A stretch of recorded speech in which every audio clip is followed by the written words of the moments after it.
Testing, testing. 1, 2, 3. 1, 2, 3. Can everyone hear me?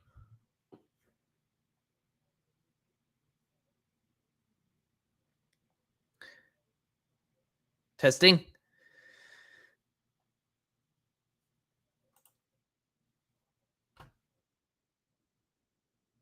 Okay.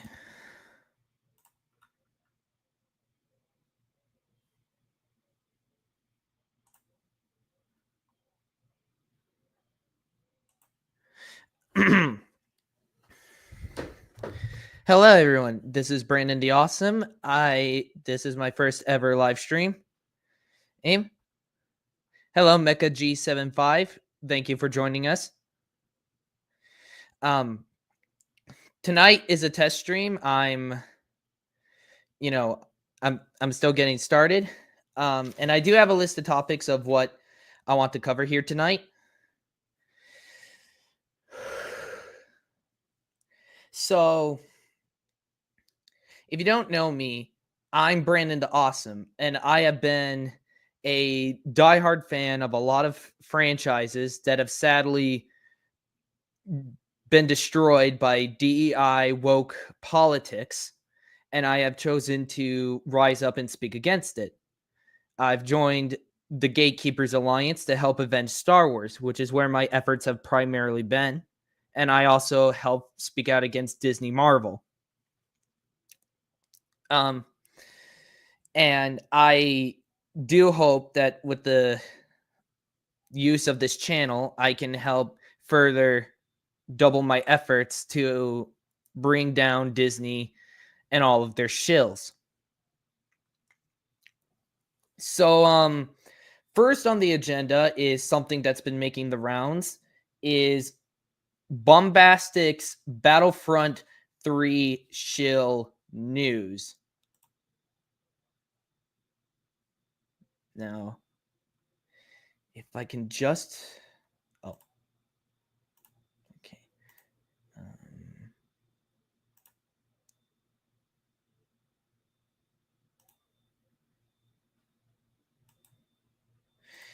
Okay. This is Bombastic, and he is a Disney shill, and he recently tried to put together a large party to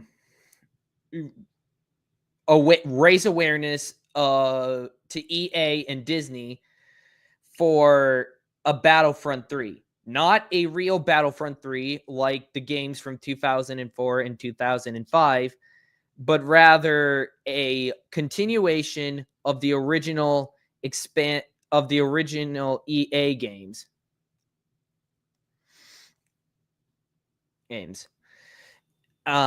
Obviously, this is not what we're striving for. This is an absolute insult, and let's get into it. And I need all of your help. Over the past few weeks, all of you have increased the Battlefront 2 player count. More players have been playing Battlefront 2 over the past 2 weeks than they have since January 2021. And this weekend, I want to take that to the next level. And by next level, he means that he only raised it by 8,000 players on Steam. Now, I don't know what drove the shills to want to ever play EA's Battlefront 2, since the game was dead after 5 years of service. But it's just baffling to me, because I can't really think of anything that would encourage the shills to ever go back and play Battlefront 3. Like, I don't think there has ever been, because usually with the shills, what they do is they usually act upon like a big piece of news. There had to be some sort of motivation for them to really do anything. New Marvel movie comes out, they immediately rush to start defending it. A rumor comes out, they jump on it. But there's nothing concerning a Battlefront 3 or a Battlefront 2, to my knowledge, that would encourage them to go back to the game. That just sounds weird to me. Now, I'm only able to see the amount of players playing Battlefront 2 through Steam. And Steam shows us that the all-time peak for Battlefront 2's player count is 10,345. I want to break this record. I want us to destroy this because I feel... Now, I'm no stream gaming expert, but I'm pretty sure that 10,000 players for a game attached to a franchise as large as Star Wars is pretty darn low. Like, I'm pretty sure the Battlefront Classic Collection had more players, and that remaster was awful upon launch.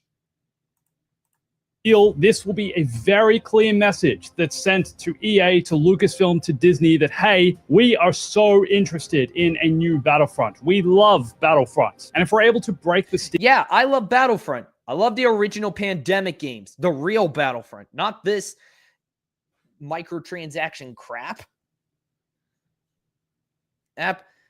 Who would want this? Who wants microtransactions in a Battlefront? And honestly, this reeks of the Save the Acolyte situation. It reeks of Acolyte. It's a lot like the hashtag Save the Acolytes. Embarrassing. Steam play account, which was set over 4 years ago, I think we'll be sending a very clear message. Hey everyone, it's Andrew. It was set over 4 years ago. That tells me that this game was dead. It was dead. What would bring it back? I'm pretty sure that if a live service game is dead for 4 years, then chances are it's going to get abandoned and they're going to move on to something else.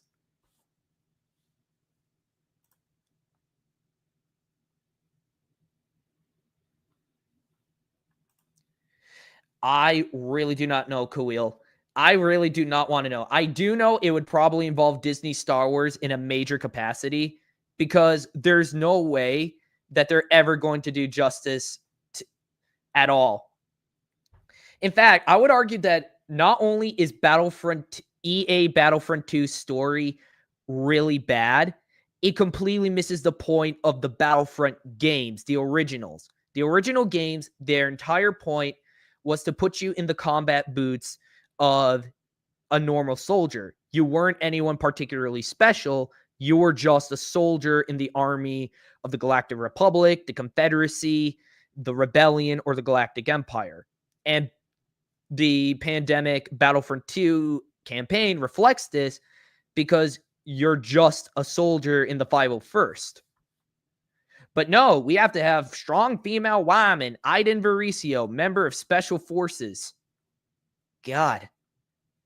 Honestly, did Disney forget her character exists? Because I feel like they forget about the characters in the games almost immediately after they're made, as well as the characters in the comics. Like, seriously. All you have to do to be involved in this is on this Saturday, the 24th. Load up Battlefront 2 on whatever platform you play on. Preferably, it would be on PC and Steam so we can break the visible chart that we see here. But also, if you don't have it on PC, play on PS4, play on PS5, play on Xbox, whatever. I deleted it off my PS5 today. Got rid of it. Screw EA Battlefront 2. How's my audio, by the way, guys? Am I good? Because I want to know if I'm doing good.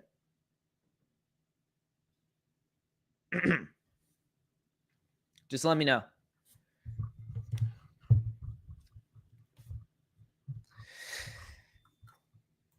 Oh, wrong one. Okay. According to Khalil, the audio is good. So that is a note for future reference. Keep it at a solid 20. Thank you, Khalil.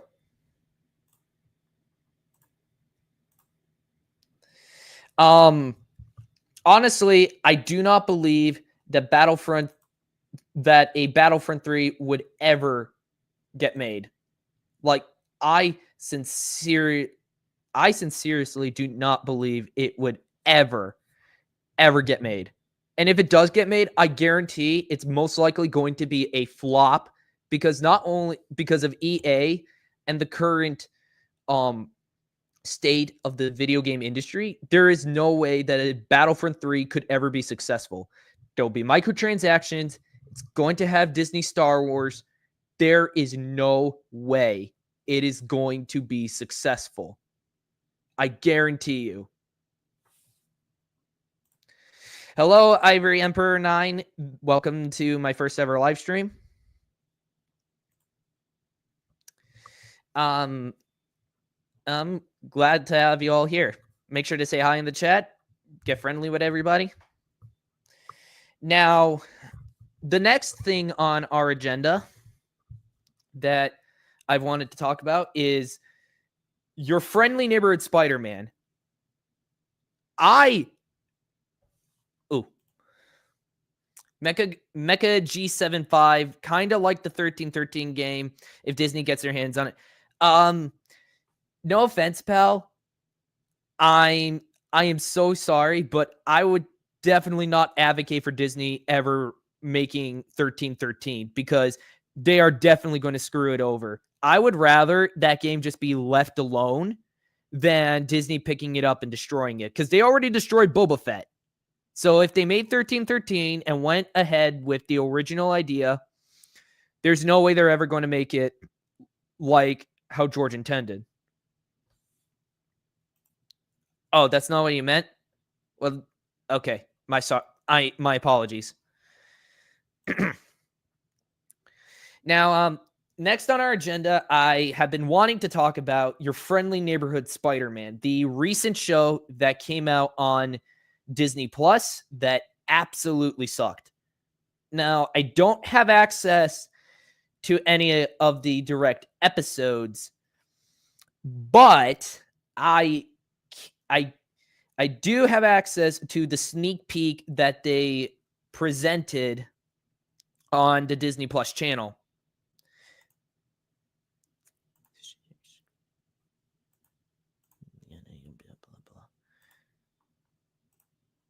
Okay. Now, I am going to make this perfectly clear. I have not watched this before. I have like only very little knowledge based on what I know from following online news. So we are going in completely blind. All right, here we go. This is going to be hell.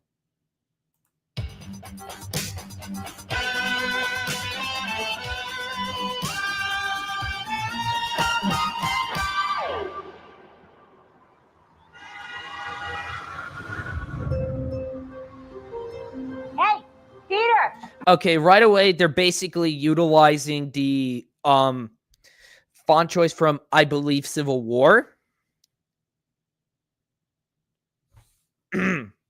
And we're in Queens because apparently us Spider-Man fans need to know where Spider-Man lives, like right off the bat. We're supposed to be up 15 minutes ago. Sorry, May. I'm up. Get a move on or you'll be late. Oh, crap. I'm late. Ah! Okay, right away, not a fan of that Peter Parker voice. It sounds weird. It sounds muffled with my audio, but I don't know if that's the video or if it's my or if it's their audio.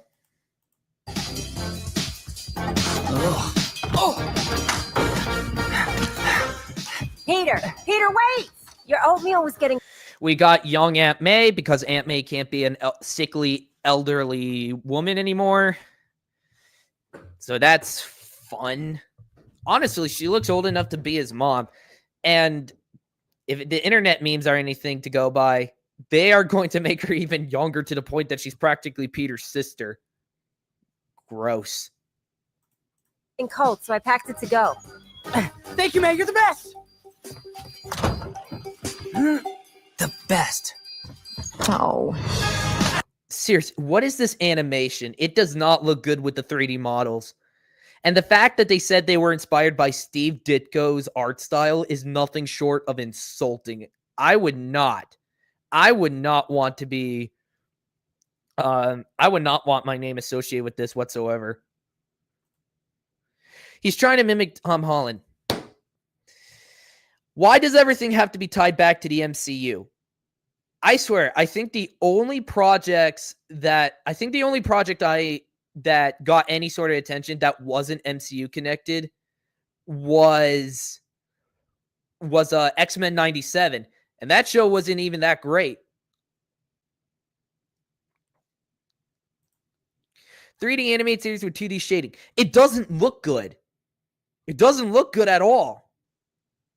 Like, seriously, what the hell? Reincorporating one of the worst elements from the MCU movies is an interesting choice, to say the least. What would that worst element be? Ivory Emperor 9. Is it like the young Aunt May? Because I would actually kind of agree. It is CGI roadkill. Yep, I agree. Because we can't have an elderly Aunt May anymore. I mean, even TASM, like, regardless of your opinion on those movies, Aunt May is still, she's pretty old.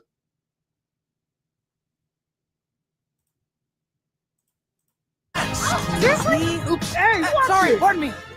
Oh, got me. Didn't mean to do that. Stand clear of the closing doors, please. Stop. I'm almost there. Don't go yet.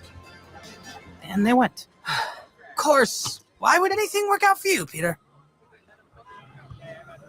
So they are trying so hard to showcase the idea that Peter's down on his luck and that he just has bad things happen to him. But as we're going to see, especially when I find ways to react to the later episodes, that element gets chucked out the window. Because in every interpretation of Disney's Spider-Man, they cannot have him suffer long-term. Like, it's always short-term. Like in Spider-Man Homecoming, Liz moves to a different town, even though throughout the whole film he's crushing on her. She's immediately forgotten about by Far From Home, and we get fake MJ. We get Michelle Jones. We can't even let this losses sink in.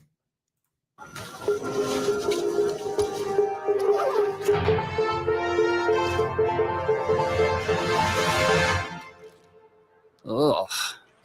Okay, why does he pull out the sandwich there? I get it's the tease for him having the costume, but why would he pull out his breakfast like right there?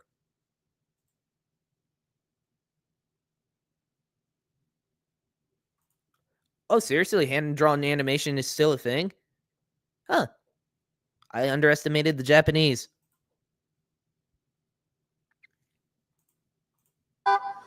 Hey, Peter.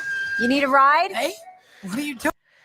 You're going to be late for work. It's your first day. If one of us is going to be late, I'd rather it's me. How did you know he was going to be late, Aunt May? It seems like you just kind of showed up out of nowhere. Is Aunt May Madame Web? Does she have clairvoyance powers? Because I'd much rather see that than this piece of shit. So, high school orientation. How exciting. All right, we get a tease that Iron Man exists within the MCU as a bobblehead.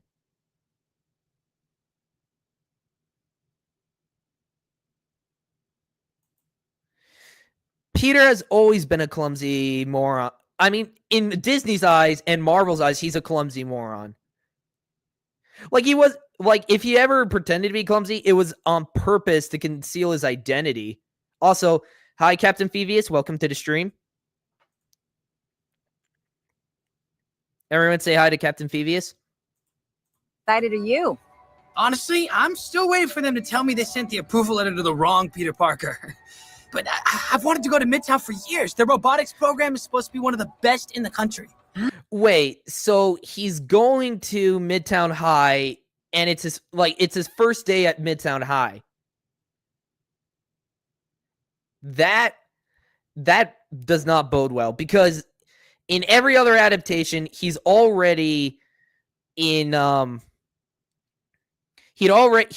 be a well-established member of the school before he's bitten by the spider. I believe that in the original comics, he was around maybe his final year. I don't know how much span of time there is in between the issues of the Stan Lee Ditko run and the Stan Lee and Steve Ditko run, because I do believe that it's the first issue with Molten Man. I do know that, where Peter graduates. I think it's the first issue with Molten Man. I know Molten Man was in that issue. I'd have to go back and reread that run. And here I thought you were excited about learning. Turns out you just want to play with robots all day. What is it with the lit movement? Like, I don't think I ever saw her chin move. That just doesn't look natural. Well, to answer your question, I'm excited. And it'll be nice, to have something to distract from everything else that's been going on. Peter's being a robotics person, but in the comics, he's established that his main speciality is biochemistry, which makes sense since he ends up making the web shooters and the web fluid. Yeah, it's established that he gets bitten at 15, but I don't know how much time passes in the Stan Lee Steve Ditko comics, because I know he's already a member of the school and he's this established as the loser, a wallflower by that point. Yeah, not gonna lie, she does look very strange. Honestly, I wouldn't ever associate that face with Aunt May at all. Like, I wouldn't associate this face with Aunt May. It just does not look like Aunt May.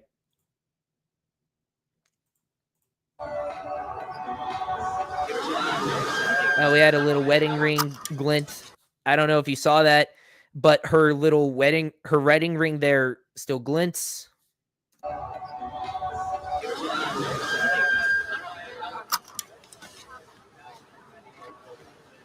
May, Okay, that actually brings up a good question for both the MCU and this show.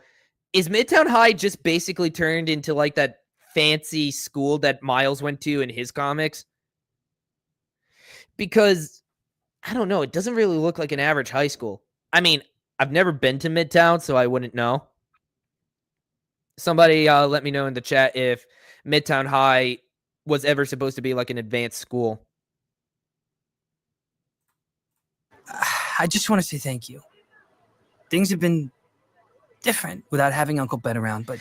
And right there is the first and probably the most important reason about why this is a shit version of Peter Parker. This is a shit version of Spider-Man, and one of the worst adaptations out there. And if you ask me, the worst cartoon adaptation of his character that we have ever gotten. This is worse than the cartoon that came out in 2017. Because at least that cartoon bothered to actually have Uncle Ben get shot.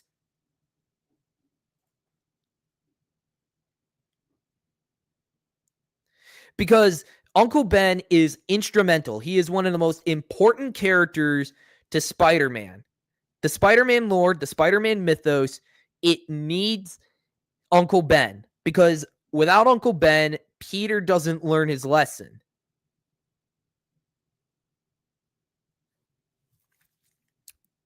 Peter doesn't learn that with great power, there must also come great responsibility. But with Uncle Ben gone, what lesson is Peter supposed to learn? What journey is he supposed to go on? Because a big pull to Spider-Man is that he's supposed to be relatable. We all see ourselves in Peter Parker. We all see ourselves in Spider-Man. That's the biggest draw to his character. And I guarantee you that if any of us got powers, we probably wouldn't run around fighting crimes. In a costume, we'd be using it to cash in. And even in the early Stan Lee, Steve Ditko books, he actually considered, even after Uncle Ben got shot, to use his powers, to help benefit himself and Aunt May. Even thought of turning to crime before he ultimately turned against it. You've always been here for me. You have always had my back. And I really appreciate that. I'm guessing that the reason Uncle Ben is gone from the show is two reasons. One, they want Aunt May to be Peter's Uncle Ben. They want Aunt May to be the one who gives the great power, great responsibility line. They want her to be the Uncle Ben to Spider-Man. And the second reason is because they can't bear to have Peter Parker. They can't bother to have Peter Parker at any point make a drastic mistake.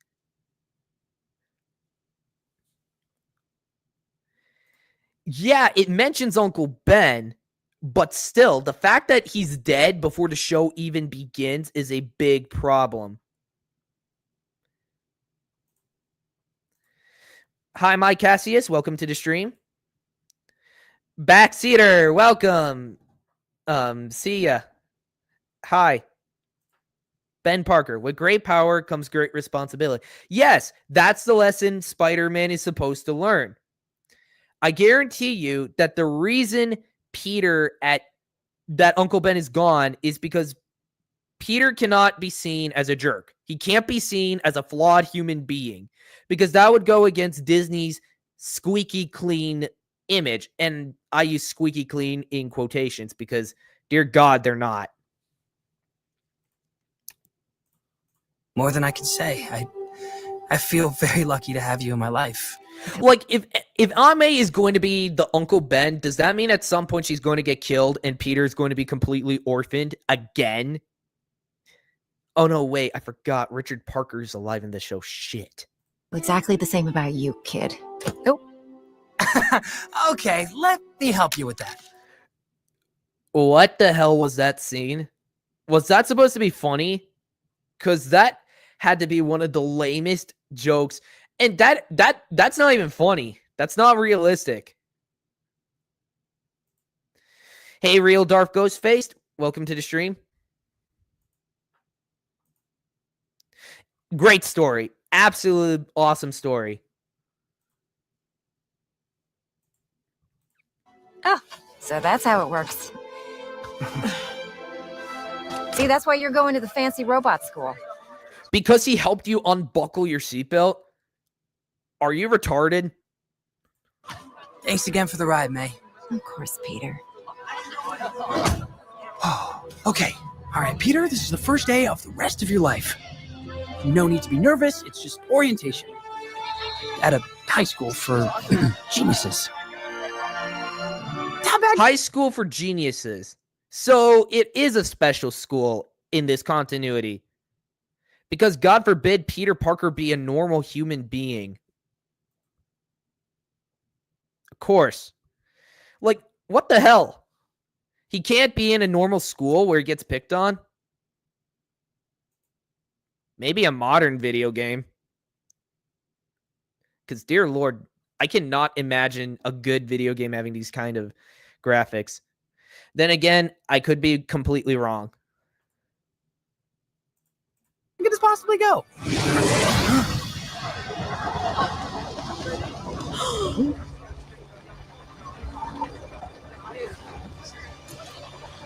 What the hell? My thoughts exactly. Portal just randomly opens up in front of Peter's school. And we've already established he's not Spider-Man.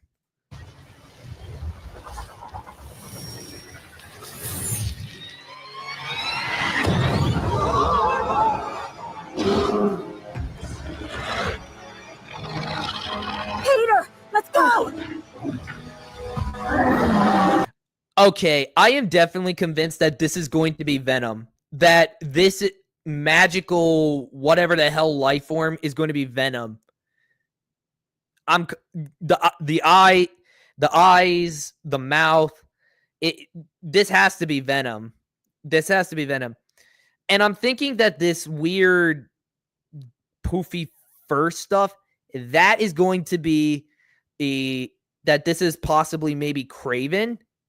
Maybe. I could be completely wrong, but I definitely do believe that this is going to be our version of Venom. He's not going to be an alien symbiote. He's not going to be a creation based off something from Peter Parker and Eddie Brock's fathers. No, he's going to be a magical being that came out of a convenient plot device.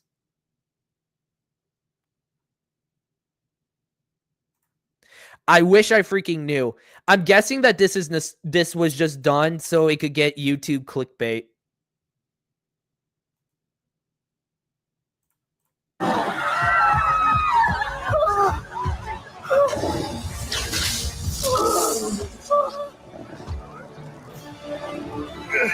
It's Dr. Strange, fellas. It's Dr. Strange. You remember Dr. Strange from Multiverse of Madness? Oh, he was so great in that movie, getting emasculated.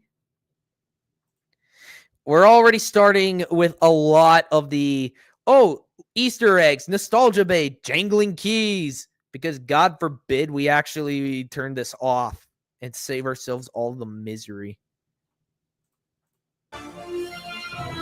Where do you think you're going? Oh my gosh, it's some kind of magical wizard guy? Okay, hold up.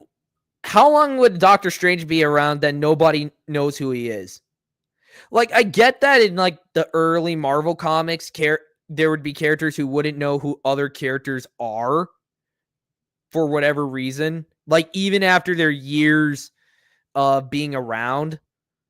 But seriously. Wait, where are we? What do you mean, where are we? Did you not see the school when you came out of the portal? What the hell, man? Dr. Vision, he is not. Oh no, we're not supposed to be here. You're right, you're not supposed to be here.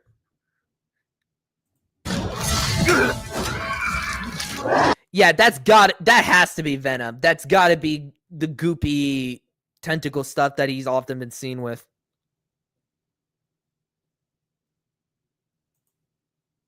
Yes, AA, hashtag fake Spider-Man.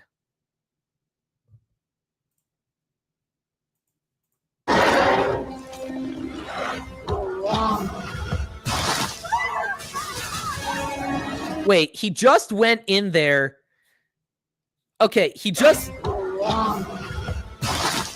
burst right through there. But then windows on the the fourth floor just start breaking. How the hell did he go from in there to there? And why is this window already smoking? What is going on here? And all of a sudden, they're on the ground floor again. So, again,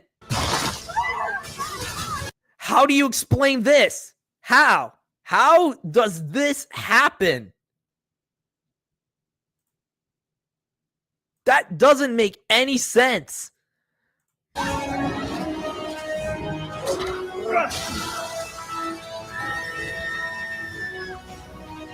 Oh, God.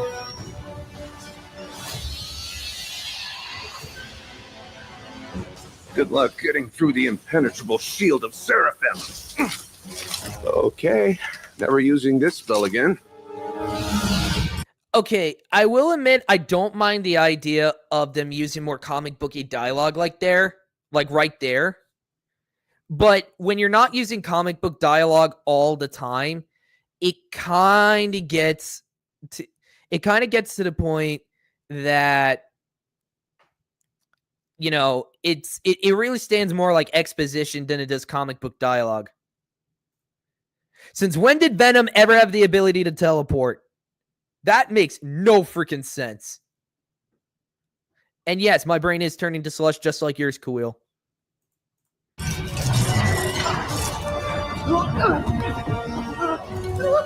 Grab that kid!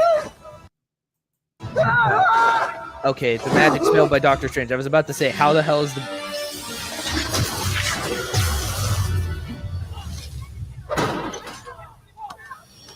You okay, kid? That was a weird shot. Do a sweep. Make sure that's everyone.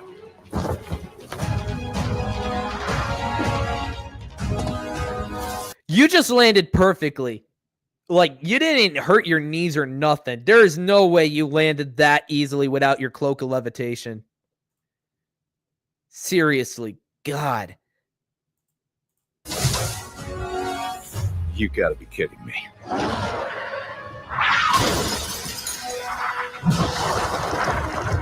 Not so fast.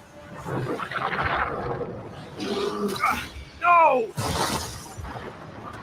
So are they going to establish the Infinity Stones in a Spider-Man show this early? Because already, I do know that this show pulls a lot of elements from the MCU. So does he have the Time Stone? Are we really going to do Infinity Stones?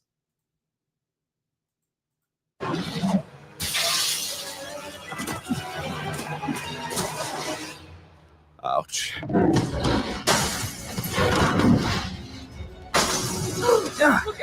You are so lucky. Like, why are you standing right there huddling? You could have gone flattened by that car. Why are you just standing there? All right. Her. Nico.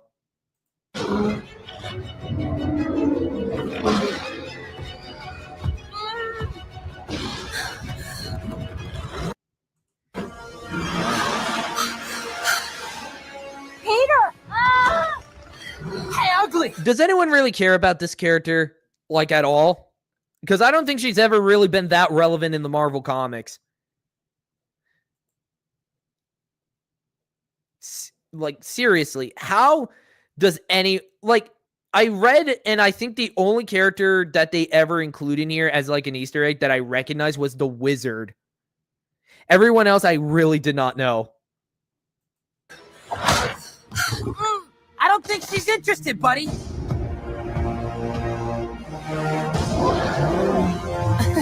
I was gonna say pick on someone your own size, but you're actually a lot bigger up close. Okay, so right away, we're kind of seeing that this Peter Parker is a lot more selfless. Like, you know, he's already basically a hero minus the powers. There's none of that selfishness. There's none of that bitterness. There's none of that angst that comes with normal Spider-Man. You know, before he's bitten by the spider.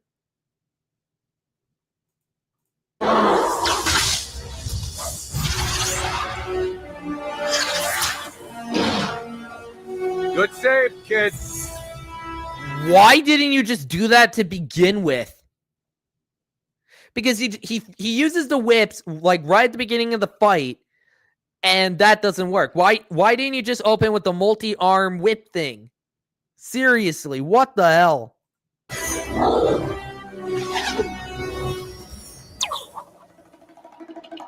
Are you okay? Oh, thanks. Why did this have to be the most convoluted version of Spider-Man's backstory to date? I swear, there was no need for it to be that overly complicated. He goes to an exhibition in radiology, maybe on a field trip, gets bitten by a radioactive spider, bada bing, bada boom, he gets the powers, you know, goes to the wrestling contest, lets the burglar go, Uncle Ben gets shot, great power comes great responsibility, Spider-Man shows up. It really shouldn't have to be that hard.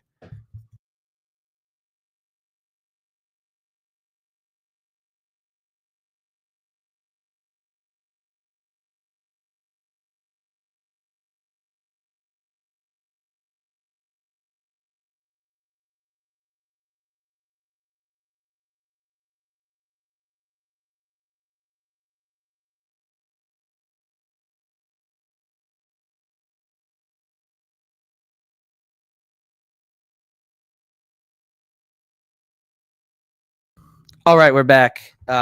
Mike went out. My bad.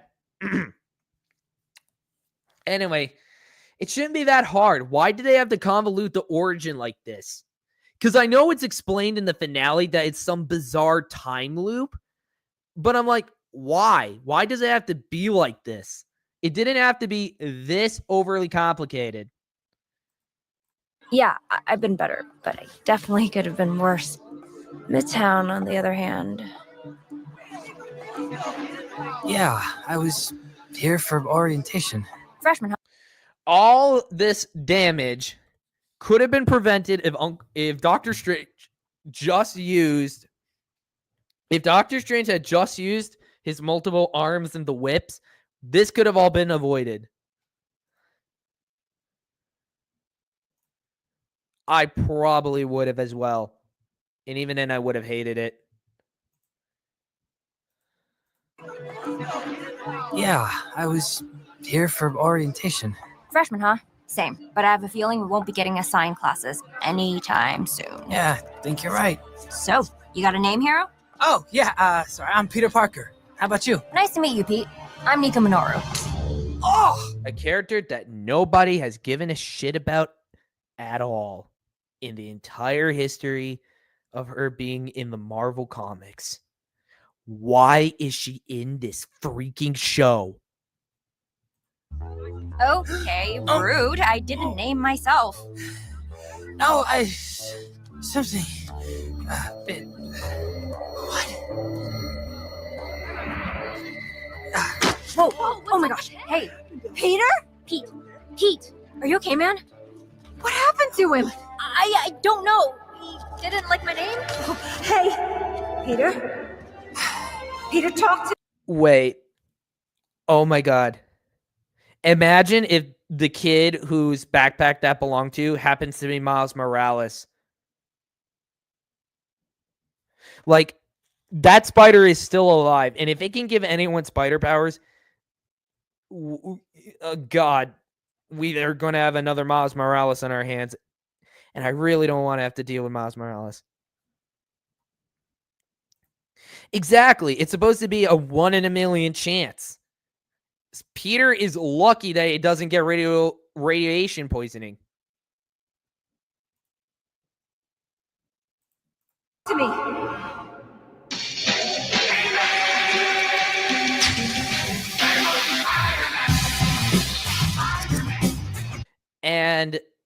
And the worst Spider-Man theme I have ever heard. Why does it have to be rap? Why does it have to be rap?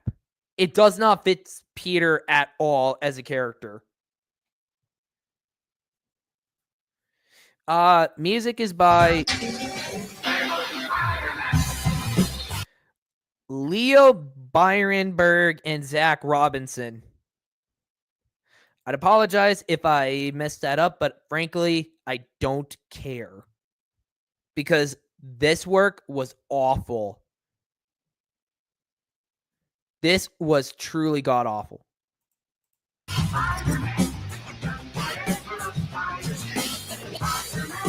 Montage. There we go again. Swinging through the... Okay, so something I absolutely hate is the fact that apparently his web shooters are connected to these oxygen tanks. That cannot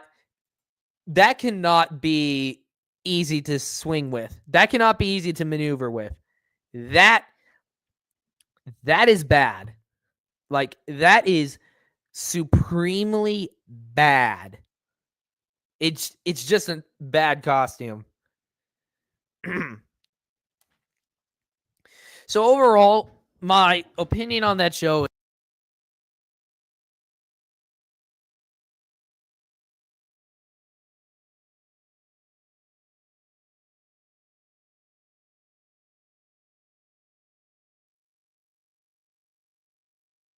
like, that is awful. I guess it's out of style to be telling a good story now. Now it's hip to be terrible. Yeah, unfortunately, that does seem to be the standard when it comes to these kind of shows. It has to be, it has to be bad. It has to be woke. It's got to butcher the source material. All of that. And I actually think that the voice actor for Spider-Man knows this, because he went ahead and he said that he was afraid that the show was going to be woke. And obviously, he knows what that kind of media gets online. It gets absolutely trashed by everyone who practices common sense. But yeah, that's a fake Spider-Man show for fake fans of the character, fake fans who've never read the comics, or fake fans who just don't care. Anyone who's actually said that this show is good or who defends it, they don't know what they're talking about. They clearly have never watched the 90s animated series. They never watched Spectacular Spider-Man. Hell, this solo Spider-Man cartoon from the 80s is far better.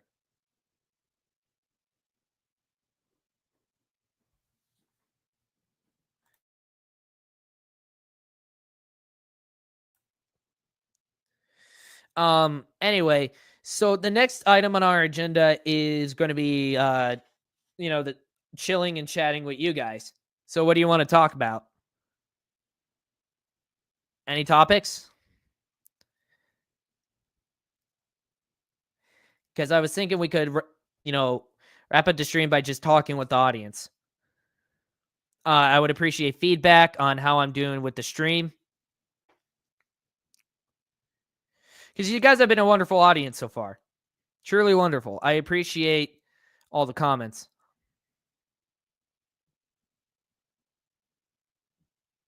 Does anyone have anything that they would like to share?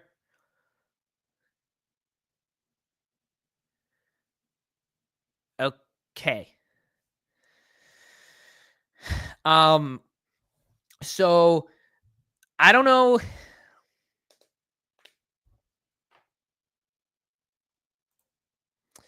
Thoughts on No Way Home? I want to know where I stand.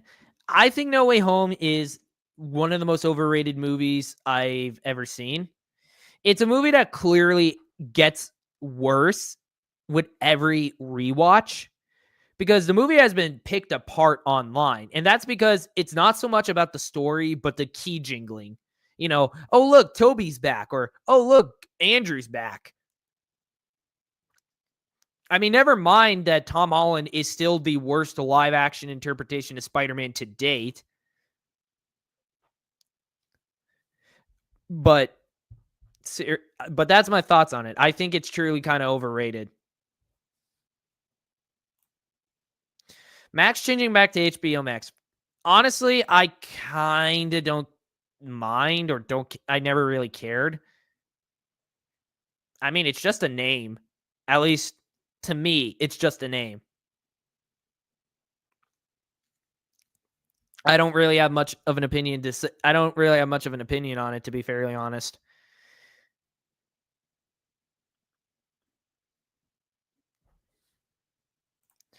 Hello, Jedi Prime. Welcome to the stream. Hello there. I really like your profile picture, Rebellion with the Autobot logo. Really like it. I agree with the No Way Home statement. Glad you do. Anything else you guys would like to talk about? Thoughts on James Gunn's Superman? Oh, okay. So I'm cautiously optimistic about it. I haven't seen Creature Commandos and I haven't seen Peacemaker yet, so I don't know much about James Gunn and how he's been handling things. Based on what I've seen, I would say that the sneak peek had me a little concerned that it might be a bit too jokey, that it might suffer the problem of, superhero comedy fatigue because everyone has gotten sick of the MCU brand of humor. But I'm willing to give James Gunn the benefit of the doubt because he hasn't really said anything to truly make me go, I'm not going to watch this. I am willing to give it a chance. A chance.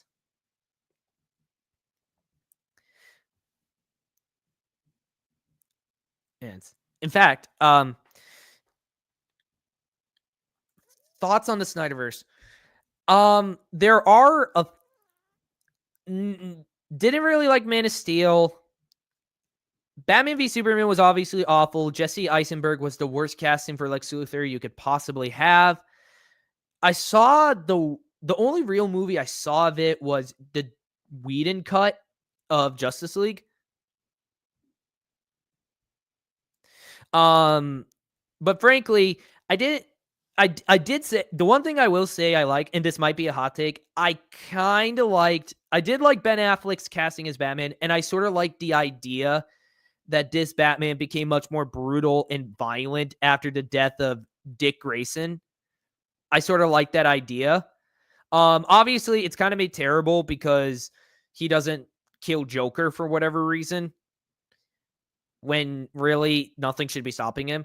I thought it was a kind of cool idea, but obviously it was not executed very well, if at all. Thoughts on the Batman sequel and the first one? Not the most relevant comment, but wanted to get your thoughts. The first Batman movie was all right. There was that one line of dialogue from Catwoman that kind of just took me out of the experience. And I'm not the biggest fan of the masks, and I don't like how I didn't like how his armor was just that OP that it could just shrug off like severe machine gun fire without looking like it was scratched. And I'm not the biggest fan of how in the Batman in the Penguin show that they're kind of like trying to be more serious, so they're sort of dumbing down the comic book stuff. Like Oswald Cobblepot is now Oscobb. That I just found, no, that was unnecessary. You didn't need to do it at all. What are your thoughts on Superman Returns? I have not seen that movie, so I would not know. I have only seen Superman's.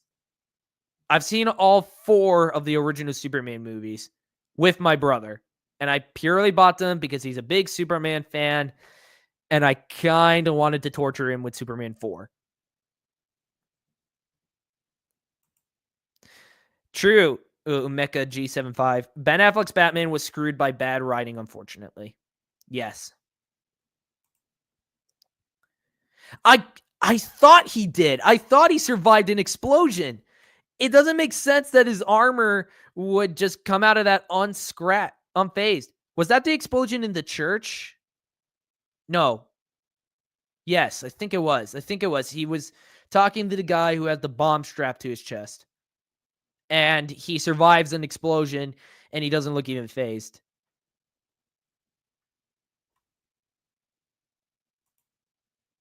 Hopes for the DCU Batman. I'm hoping it's good. I am a little cautious about Damian Wayne considering his origin story.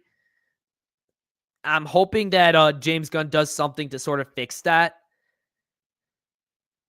So I am hoping it's good. I'm even hoping that we get like the 1970s Batsuit, but it's too early to tell. We don't really have any concrete evidence other than James Gunn likes Damian Wayne. Watch Superman the movie. Need to watch Superman 2. Do it. It's a pretty decent film. Yeah, I was right. Thanks, Khalil, for confirming that for me. His face should at least have black soot from the explosion. Yeah, his armor should be at the very least like covered in soot. I don't know if it was. I don't think it was. Like, I don't know what was going on there. Like, why is his armor so OP? Actually, you know what? I think that the villain for the sequel might end up being Bane. Because near to like the climax of the film, he injects himself with something and he just starts mercilessly beating on someone. And it's never explained what it is. I'm thinking that what they're going to do is they're going to, in the second film, adapt the Venom storyline, which introduced Venom, the drug, and they're also going to probably bring Bane in. So the idea would be that Batman has to learn to become less dependent on the Venom, and Bane becomes more dependent on it. That's my take anyway. Yes, and it was terrible. I actually did watch that movie, and I regret it. Oh, no, wait. The Keaton version. Yeah. I mean, Keaton has probably the best live-action Batsuit besides Adam West, in my opinion. The blue-gray suit, I don't know, man. With the way the original Michael Keaton movies are set up, I don't buy the blue and gray suit being in that kind of environment. Thoughts on the Dark Knight? Thoughts on the Dark Knight Roses. Thoughts on the Dark Knight Rises and the comic book accuracy of it. Also on the trilogy overall. Have not seen Dark Knight Rises. It is the only live-action Batman movie I have not seen yet. So I have to go ahead, bite the bullet, and go watch it. I am not really looking forward to it because I know the script is bad. Batman Begins I liked. It has my favorite suit in the entirety of that trilogy. And Dark Knight's pretty good. I like Heath Ledger's Joker. Two-Face is pretty all right. They were pretty good movies. Batman Begins and Dark Knight. So is there anything else you guys want to talk about? Anything you want to share? Any videos you want me to live react to? You know, stuff concerning the shills? James Gunn has said that the main characters of his DC universe are Superman, Batman, Wonder Woman, and Supergirl. Why Supergirl? That feels odd. That you would have two Kryptonians and then the DC... That's weird. Because why not just the DC Trinity? I feel like Bryan Cranston could have been a way better Lex Luthor than Jesse Eisenberg. I don't know how to comment on that since I've never been one for fan castings. It's just never been something I'm really good at because I don't pay attention to actors all that often. So I'm afraid that's not really my field of expertise. I'm sorry. Beyond this, oh God, I hate the Spider-Verse movies. The amount of damage those films have caused to the Spider-Man brand, I have plans to talk about that on the channel at some point. I am not looking forward to that movie because I guarantee you the shills and the fake fans are going to be relentlessly talking about it. We already have problems with everyone taking the idea of anyone can be Spider-Man literally. I am not looking forward to it. No, at all. I guarantee it's going to be a terrible film, but everyone is just going to be blinded by it because, you know, Spider-Man has been, the comics have been shit for over 20 years. So I do believe that these people are just going to lap it up like dogs. It's something I noticed that happens a lot. You spend a long time having pretty bad products, and then someone comes along and supposedly addresses those issues, and people are going to lap it up, regardless of criticisms. I've been wondering about your thoughts on the Dark Knight Returns comic. I do own it. I did buy it.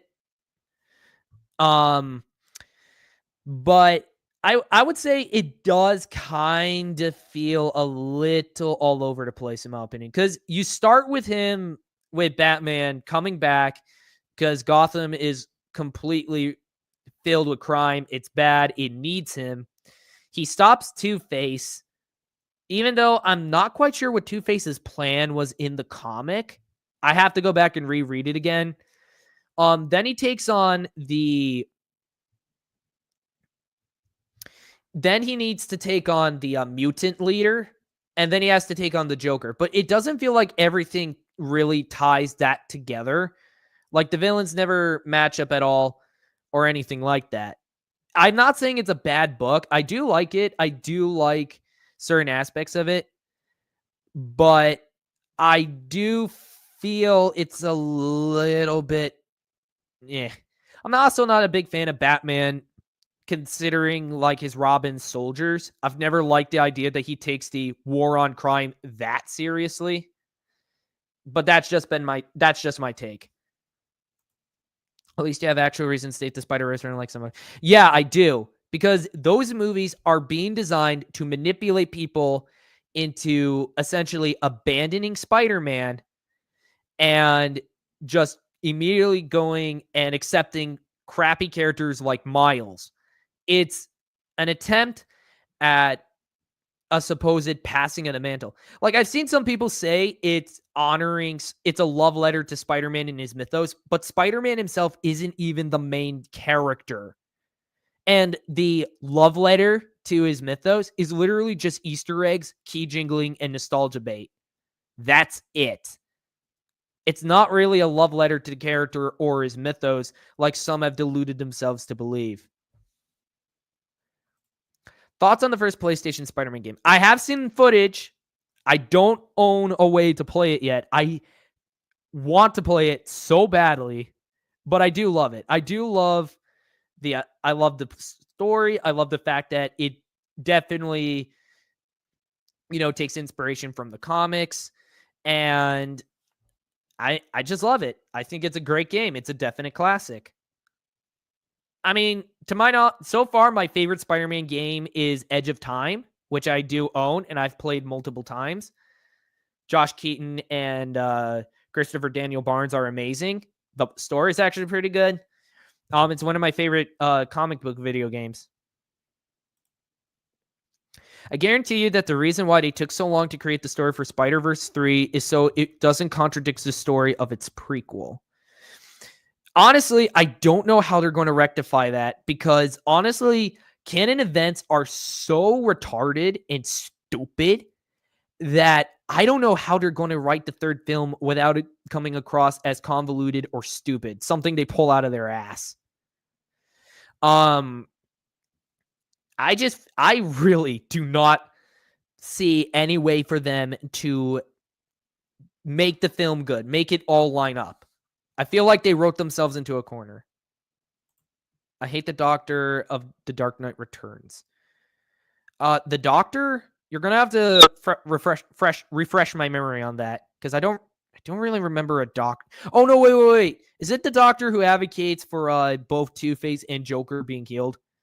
Because he dies when Joker kills everyone in that one room with laughing gas. Because I think that might be the one. Hello, Andres Hernandez. Welcome to the stream. We have been streaming for approximately an hour, 2 minutes, and 30 seconds. How would you rank the 3 Spider-Man actors? Okay, so this might seem like a hot take, but I would rank Andrew Garfield as the best, Tobey Maguire second, and Tom Holland last. Tom Holland, I actually think, is good casting, but the problem is the script, and it's honestly not really his fault. Andrew Garfield, I think, is the best. I think he encapsulates everything about Spider-Man perfectly. Tobey's pretty all right. I've never really bought him as Spider-Man, to be fairly honest. He's more like standard cheesy superhero. And he's too much of like a puppy dog, like a lovable puppy dog, than like an angsty, bitter person. I mean, I've been looking for people who don't like the Spider-Man movies for actual good reasons because I saw people who did films relying too much on hyperbole. Yeah, that can happen at times where there are channels that just hate on things, but they have to exaggerate because they can't find a good reason. But don't worry. I guarantee you here on this channel, I have good reasons to hate the stuff that I hate. Like, I don't hate it just for the sake of hating it. Ultimate Spider-Man game from 2000 is underrated. Yeah, I actually do have it uploaded onto my laptop, but I have to find a way to really get all the controls working. So, yeah. I might stream that at some point. Yes, he was. Okay, thanks, Coolio. Okay, so I was right about the Doctor. Huh, I'm 2 for 2. Not bad. MCU gave us Iron Boy, not Spider-Man. Yeah, he's basically just Iron Boy. And I guarantee you that Spider-Man 4, like, all those rumors of like, oh, Star-Lord's going to be his mentor, or the Savage Hulk is going to be the villain. It's like, is this even going to be a Spider-Man movie? are we ever going to get a good Spider-Man movie? Like, it just feels like he's now a gateway for introducing people to the MCU rather than just having his own stuff. Christopher Daniel Barnes and Josh Keane are actually the best Spider-Man actors, in my opinion. Actually, I would say, I agree. I do agree that they are both the best. I think Yuri Lowenthal, the one from the Insomniac games, I think he's a little overrated. I mean, I don't say he can be a bad actor. I think he's all right. But it's just that, once again, bad writing. His Spider-Man has a lot of problems. I feel like Dark Knight Returns is the reason why people think Superman is... Yeah, that and Watchmen kind of have ruined Superman in the eyes of like a lot of people who don't really get Superman. I actually watched the pilot for the 1990s Lois and Clark series, and I liked it. I thought it was really good. Also, I just found out why my mic keeps muting. It's because I tap the top of it and it mutes. I'm a goober.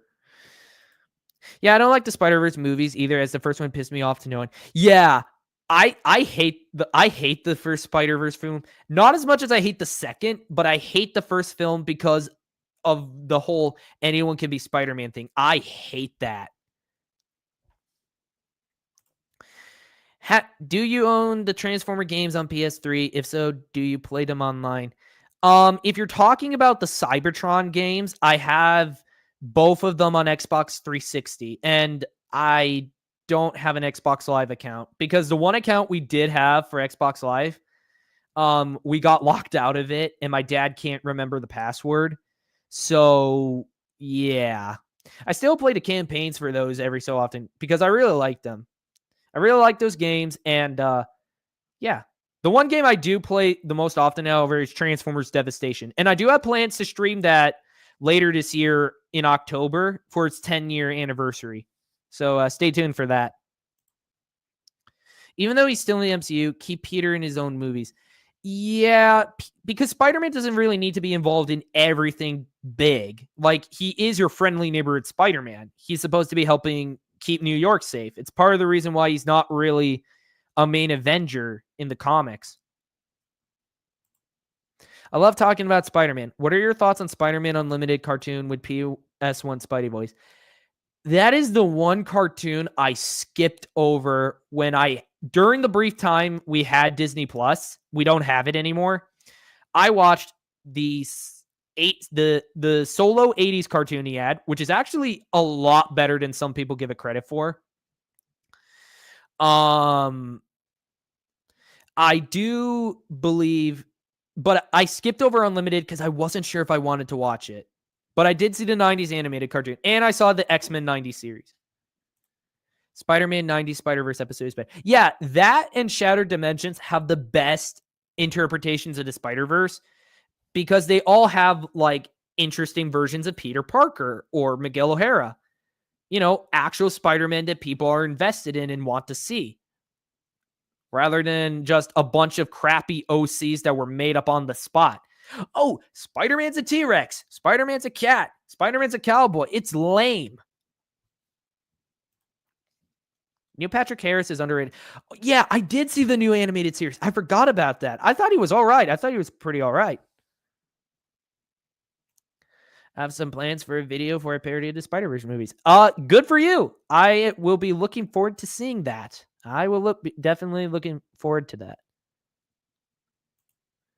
Favorite Transformer shows. Mine are animated in Prime.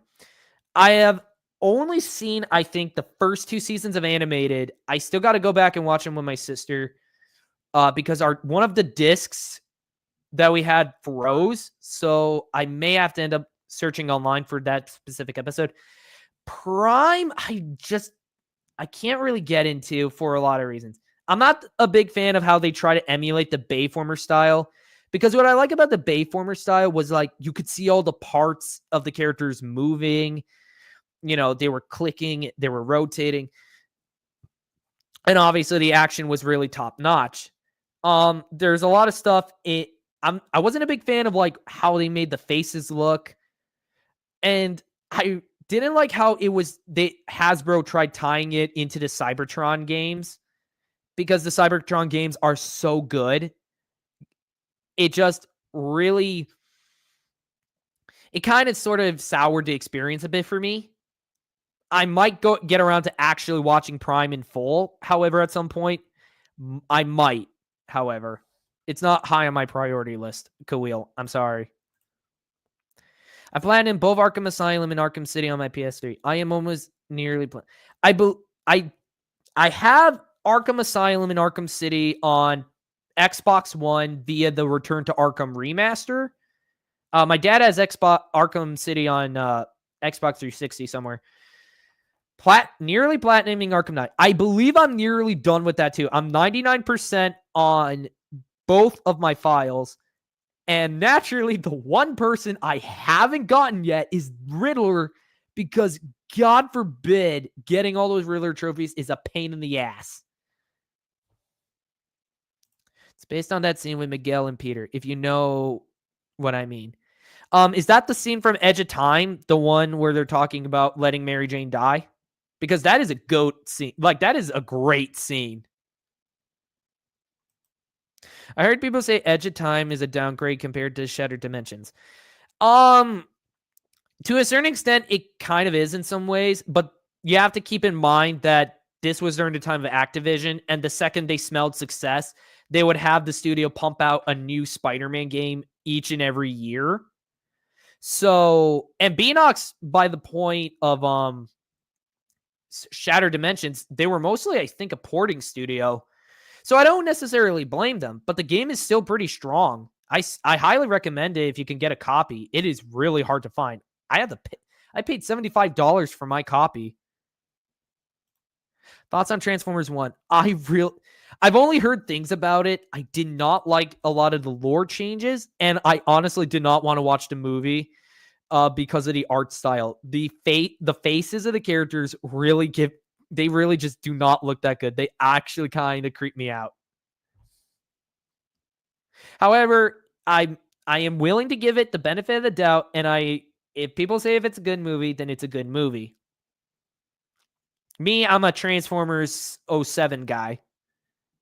That's right, I like Bayformers. At least the first film and Dark in the Moon. Exactly, bingo is based on a legendary. Hey, I'm 3 for 3 for guesses here. Keep them coming, guys. So, is there anything else you want to talk about? Anything you want to share? We could rip on some shills. We could talk about some more news, stuff like that.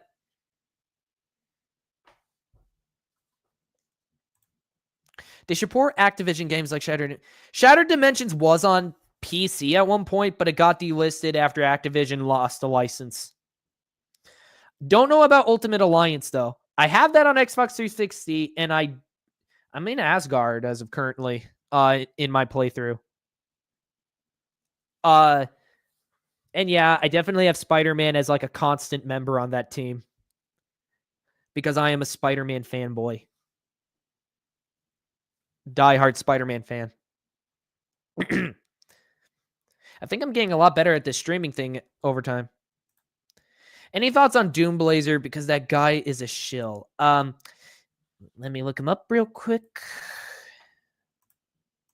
Just to clarify who he is.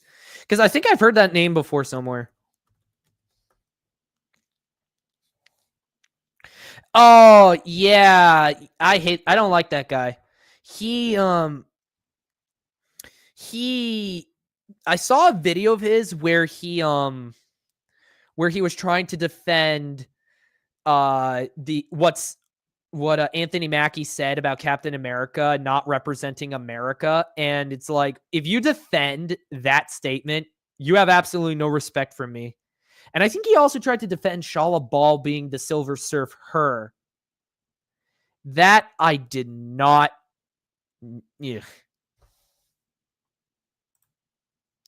The box office of Revenge of the Sith increased by 900 million. I'm mixed on this because, for one, I'm glad that a lot of people still care about, real Star Wars. But my problem is that money's going to Disney. So that means they can keep making more crappy projects.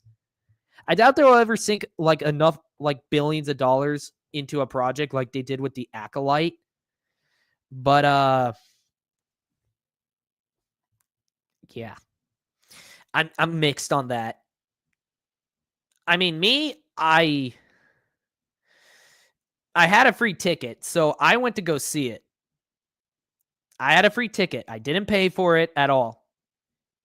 I just want to clarify because I swear, I don't want to be considered a fence rider. I don't want to be considered a shill. I really, truly strive to be a real Star Wars fan because I truly love this franchise. I truly love Star Wars. For as long as I remember, I have been the biggest Star Wars fan imaginable. Question. I want a fan favorite Spider-Man to tell Miguel off. You're going to have to clarify what you mean by that. Do you mean like using an AI voiceover or something like that? Or because you're going to have to clarify because I don't know what you mean by this Mecha G75. Thankfully, I'm not the only person who doesn't like Doomblazer. If you want to meet other people who don't like Doomblazer, I consider you're meeting the likes of Mr. Grizzy. Go sub over to him. He makes fun of shills like him all the time. He's a really great channel. Do you think the prequels were ever hated? I'm pretty sure there were people who didn't like them. I mean, there's always two sides to the coin. You're going to have people who absolutely love it. There're going to be people who hate it. I do believe that there might be some people who hate the prequels for genuine reasons. If you don't like it, you don't like it. Just don't, spout all that nonsense that idiots like Red Letter Media did. And that's it. Because I love all 6 films. I love them equally. I seriously could not rank any of them because I love all 6 films equally because they all tell one large cohesive story. I am so glad that happened, but I wish it didn't take as long as it did because, what happened with George selling to Disney. Have you read New Jedi Order and Fate of the Jedi? I have read Vector Prime. But I have not finished New Jedi Order, and I have not read Fate of the Jedi. My dad is the reason I have such an extensive, EU collection because he bought those books back when they were coming out. So I have a pretty good head start. I do plan on reading those books. Do not worry. And I will cover them on my secondary channel, which is going to be completely dedicated to Star Wars. Real Star Wars. No AI needed. I'm planning on using the clip audio. Okay, if that's the case, I would say Josh Keaton. Flat out. He is my favorite Spider-Man voice actor. Flat out. Revenge of the Sith is Star Wars at peak. Honestly, I agree. I mean, all 6 films are Star Wars at their peak. Attack of the Clones, I mean, I kind of came to this realization a little, like a couple days ago. Now, don't take this the wrong way. I think Attack of the Clones kind of ages a little poorly because of the mystery. I think a lot of people, it sort of gets lost on people because they know this information ahead of time. So, yeah, that's a problem. That's the thing. I still love Attack of the Clones. It's responsible for Jango Fett. I love the story. It's a necessary addition because it kickstarts Anakin's fall to the dark side. Bye, Kuil. I hope you have a good work experience. Everybody say goodbye to Kuil, please. Legacy is a great series. It serves as the endpoint in the EU. I'm busy collecting the Darth Vader miniseries and the Clone War comics, but I will get around to collecting Legacy and reading it. Don't you worry, Captain Phoebius. The Riddler trophies in Arkham Knight are hard, but not as hard as Community Challenge Pack trophies achievements.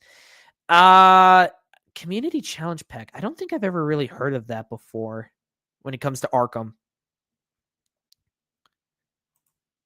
Hayden Christensen is great. I like Sand Scene is good. Yeah, the I don't like sand meat scene is really it really is overhated. I feel like a lot of people don't under a lot of people don't kind of don't get the point of that scene, contrasting the lives of both Padme and Anakin. I feel like nobody understands that scene. I was originally planning using Lego Spider-Man to tell Miguel off. Oh yeah, right. Hey, you do you, buddy. I'm not going to dictate what you should do. It's your channel, your video, your project. You do you. And I'll be there to watch. Thoughts on the Jedi games by Respawn? I like them. I like Jedi Outcast. I actually played a bit of Dark Forces earlier today too. The remaster on PS5. Really like them. I really like cutting off limbs with the lightsaber, jumping around and cutting people. I've also played Jedi Academy too. I've had like multiple files because I've made up like so many different characters. What's better, Andor? Is that really a question you want me to answer? Because it's Revenge of the Sith, obviously. Andor was shit. It's Disney Star Wars. Andor was shit. Like that question has an easy answer. Period. That, like, Andor isn't in the same ballpark at all. And based on what I've heard of from season 2, it's not even any better. Like, it got worse. And it was already really, really shit when it started. So, anything else you guys want to talk about? Or should we start wrapping up the stream? Because I could go for a bit longer if you guys want. Yes, it is. Yes, it is overrated to the nth degree.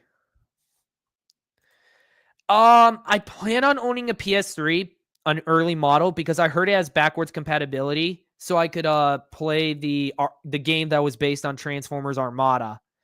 Don't know how to access fan servers, but I could learn. And I could access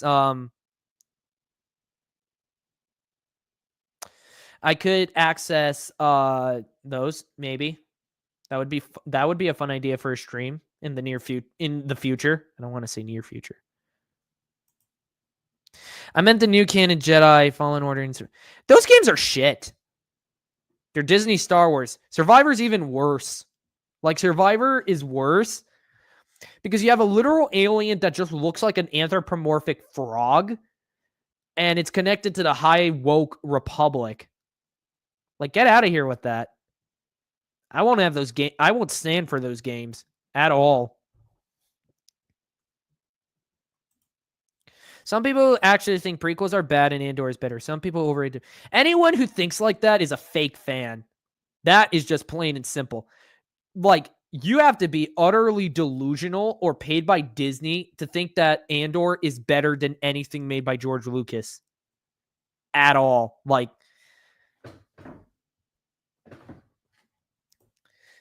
I watched it, couldn't complete it, Andor. Yeah, I started watching it, couldn't complete. I didn't even bother finishing it. It was boring as shit. I own Sonic Unleashed on the PS3, but I got frustrated at Arid Sands Day Stage. Hey, fellow Sonic Unleashed player. What awesome. I love that game. I do like Arid Sands, even though I got an E rank when I first played it. But I still like it. I still love it. I still have to go back and finish that game. Those games are littered with Filoni lore. Yeah, screw Filoni. I don't think I could hate anyone working at Disney more than I hate Dave Filoni. Because he's the reason Star Wars ever started down its path of destruction. Thoughts on George Lucas? Do you think he is a hack like some people say? I really do not know, man. I respect his work. I do respect some of his philosophies. I like the idea that he was always experimenting. He was pushing film technology forward, but I don't really know what to make of the man as of now. It honestly does break my heart that he just doesn't seem to care anymore. Like, because I remember I saw an interview with Sam Witwer where he said that he was approached by George Lucas's son, who said that TCW was made by a man who just didn't care anymore. And honestly, I kind of believe it based on how much it steamrolled over the EU and George's own movies. I should have got water with me. Imperial agent story in Star Wars The Old Republic is everything Andor wished it was, a genuine spy thriller in Star Wars. The Old Republic is like my major blind spot when it comes to the EU. I am so sorry about that. I like outside of KOTOR, I really have no knowledge about all of that. I wanted to get Tales of the Jedi, the comics, but they were sold out by the time I could try and grab a copy. So I have to wait. I played PS2 version of Sonic Unleashed. I honestly did not know it had a PS2 release. Damn. Sonic Unleashed has banger soundtrack, like all Sonic games. It depends, because some games actually have some pretty shit tracks. You got Sonic 4, episodes 1 and 2, that had pretty bad tracks. Forces had some pretty bad tracks. Frontiers was meh. Like, the only really good tracks from that game were the boss tracks.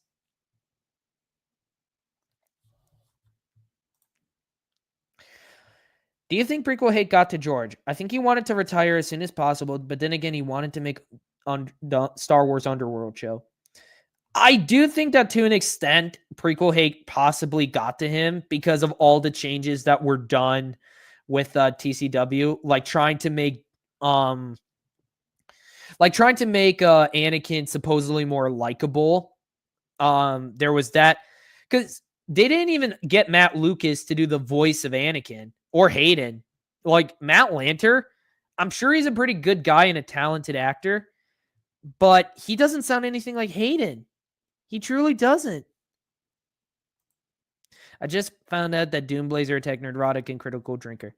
I don't really care because Nerdrotic and Critical Drinker are grifters. I'm sorry. Critical Drinker supported Andor, so he gets no respect from me.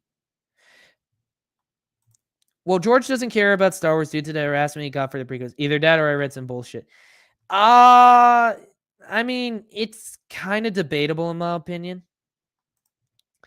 Everyone, welcome OG Star Wars, one of the founding members of the Gatekeepers Alliance. Great channel covering the expanded universe. I highly recommend everyone go and sub to her. She makes great content. She recently made a video exposing Star Wars theory once again. So I will link that in the chat as right now.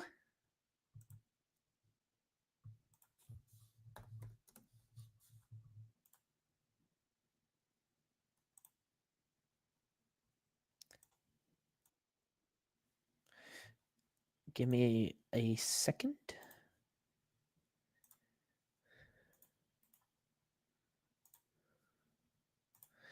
There we go. I got the Tales of the Jedi comics into Dark Horse omnibuses. Congratulations, Matt Cassius. That is awesome. Thank you, OG Star Wars. I am really glad that I'm doing this too. You're toxic. And I'll embrace it, just like how I've embraced the dark side. I have embraced my hatred for Disney. Gentlemen, I used to have the Wii version of Sonic Unleashed, but the Wii Power Brick broke, so I own PS3 version of the game digitally. We did manage to fix our Wii sensor bar, so our Wii does work, but we don't really use it. Not that it matters. I'm kind of on a Nintendo. I'm on a Nintendo boycott at the moment. Yeah, Andres Hernandez. Yeah, most Sonic games have pretty banging tracks. Thank you, Mecha G7. Yo, congrats on your first live stream. Thank you, SWA. Thank you. Welcome. Another great Star Wars member. Another great member of the gatekeeping community. Everybody, say hi to SWA in the chat.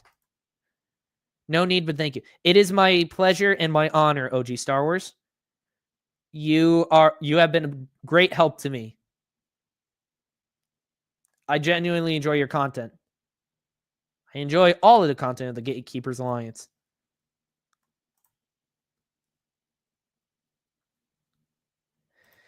Have you seen the Pirates of the Caribbean films? If not, you should check out. Yes, I actually did. I watched them with my siblings. They watched them first, and then they recommended I watch them. And I liked them all right. They were all right.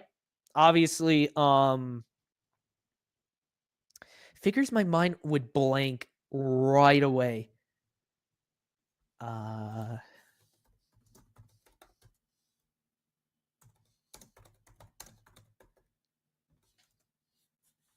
Yeah, Johnny Depp is like the best part of those movies. He clearly steals the show. Welcome, Jordan Star Wars. Welcome to the chat. Hail. I'm so obsessed with the KOTOR games. Star Wars Obsession was the first Star Wars comic series ever. I actually read that online. I read Star Wars Obsession. It was actually pretty good. I really liked it. Ventress's story was left, it was left vague as to what her fate was going to be. She didn't become a bounty hunter. She didn't fall in love with Quinlan Voss. None of that. None of that. As far as Disney is concerned, I will not watch anything part of their canon. As you should, Mecha G75. As you should.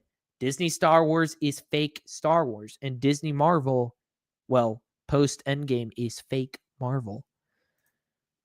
Would you ever collab with M and Stash? I don't know. Maybe, if he's up to it.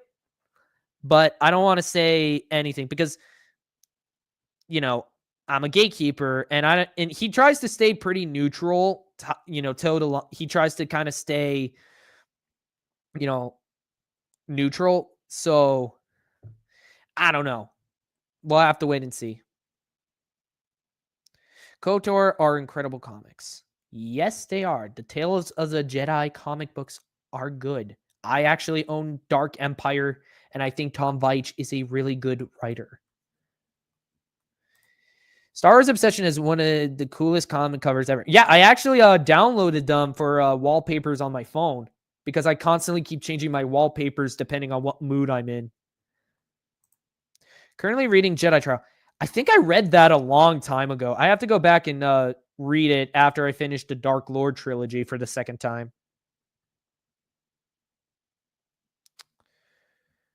You should check out the director's cut of Daredevil movie from 2003.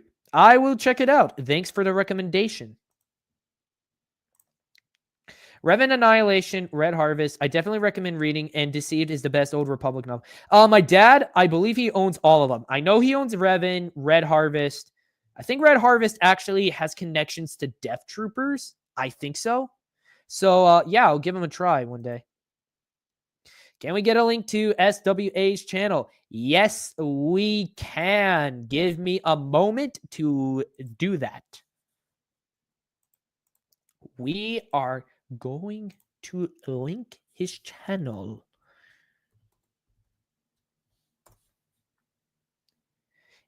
If I can find it. Don't give me Vader's Order or Star Wars Analyst. I want to find WSA.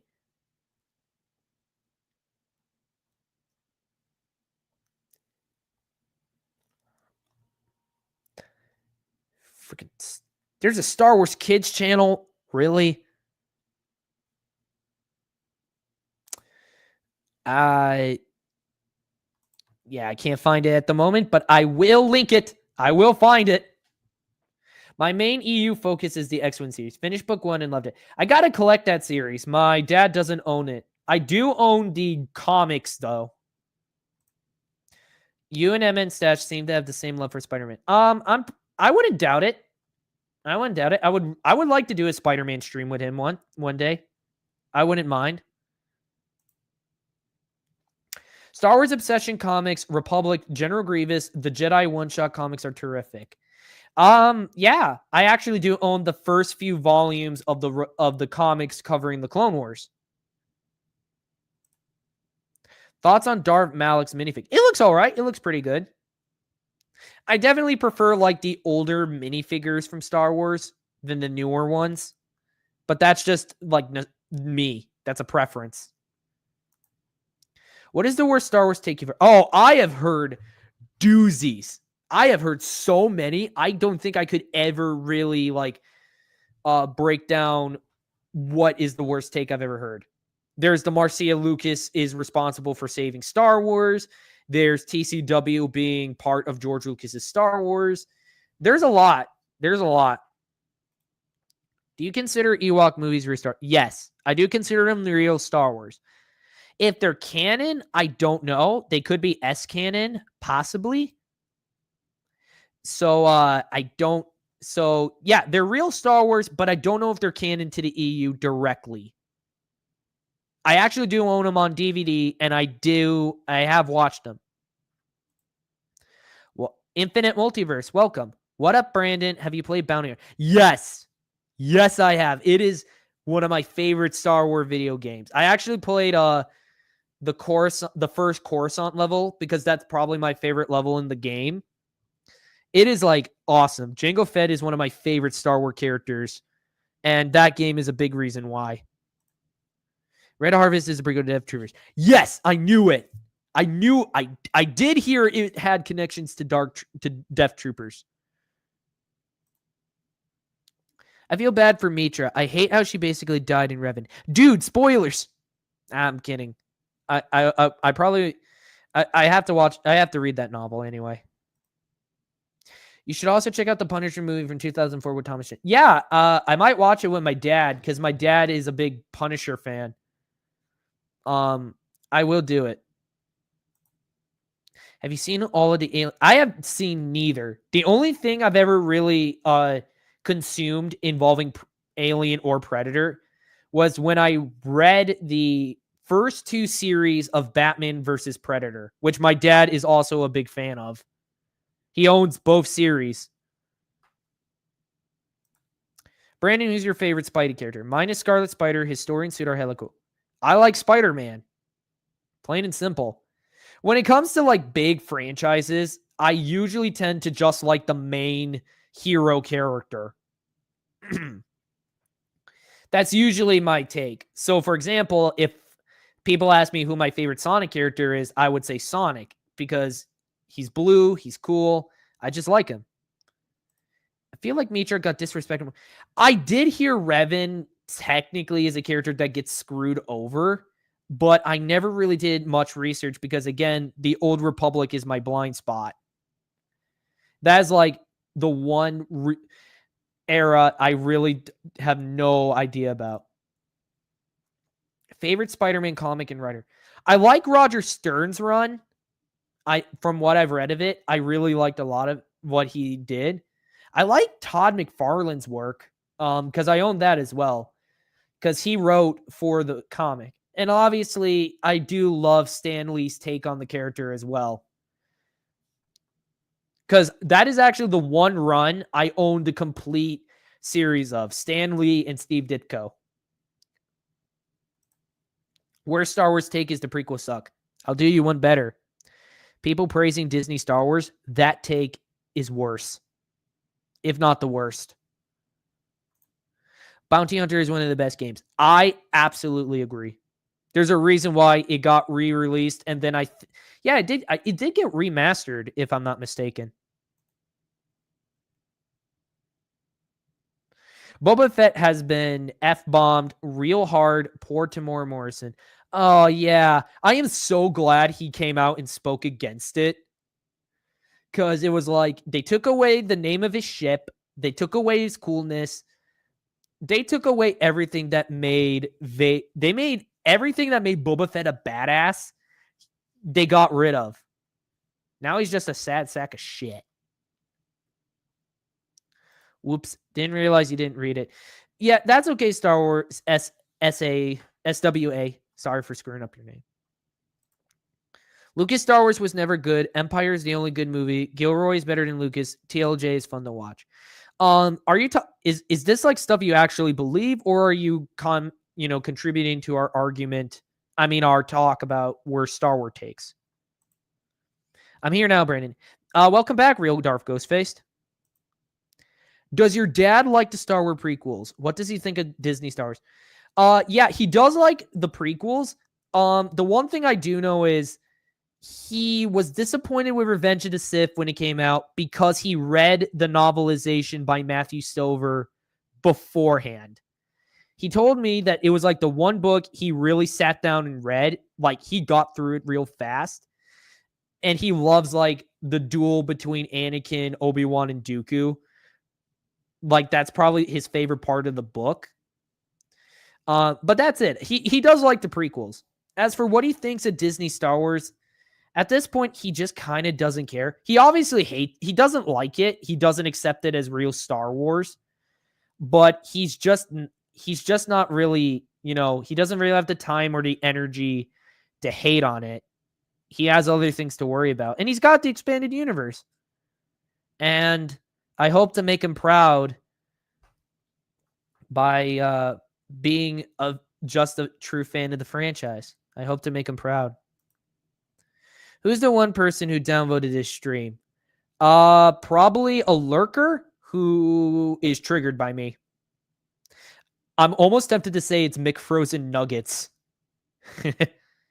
That is a story for another time. Or I could tell it right now. You should check out Aliens, and the original Predator movie. I might. I'll ask. I'll ask my dad if he wants to watch those with me. Thoughts on Hasbro Marvel Legends? The one figure I own from them is the Amazing Fantasy Spider-Man figure, because I did see reviews for it were generally positive. But I don't have much to say about it beyond that.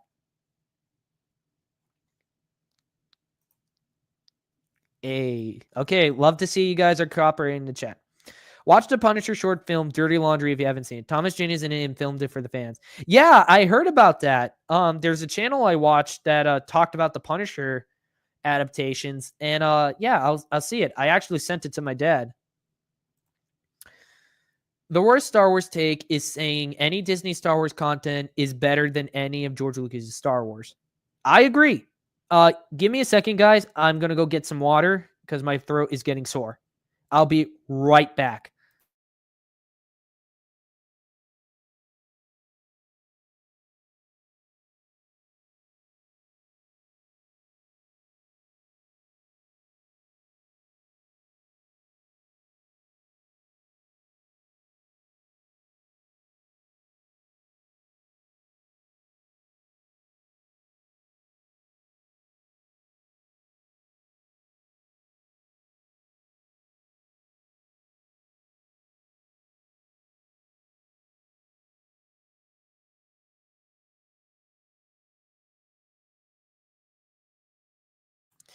And I'm back.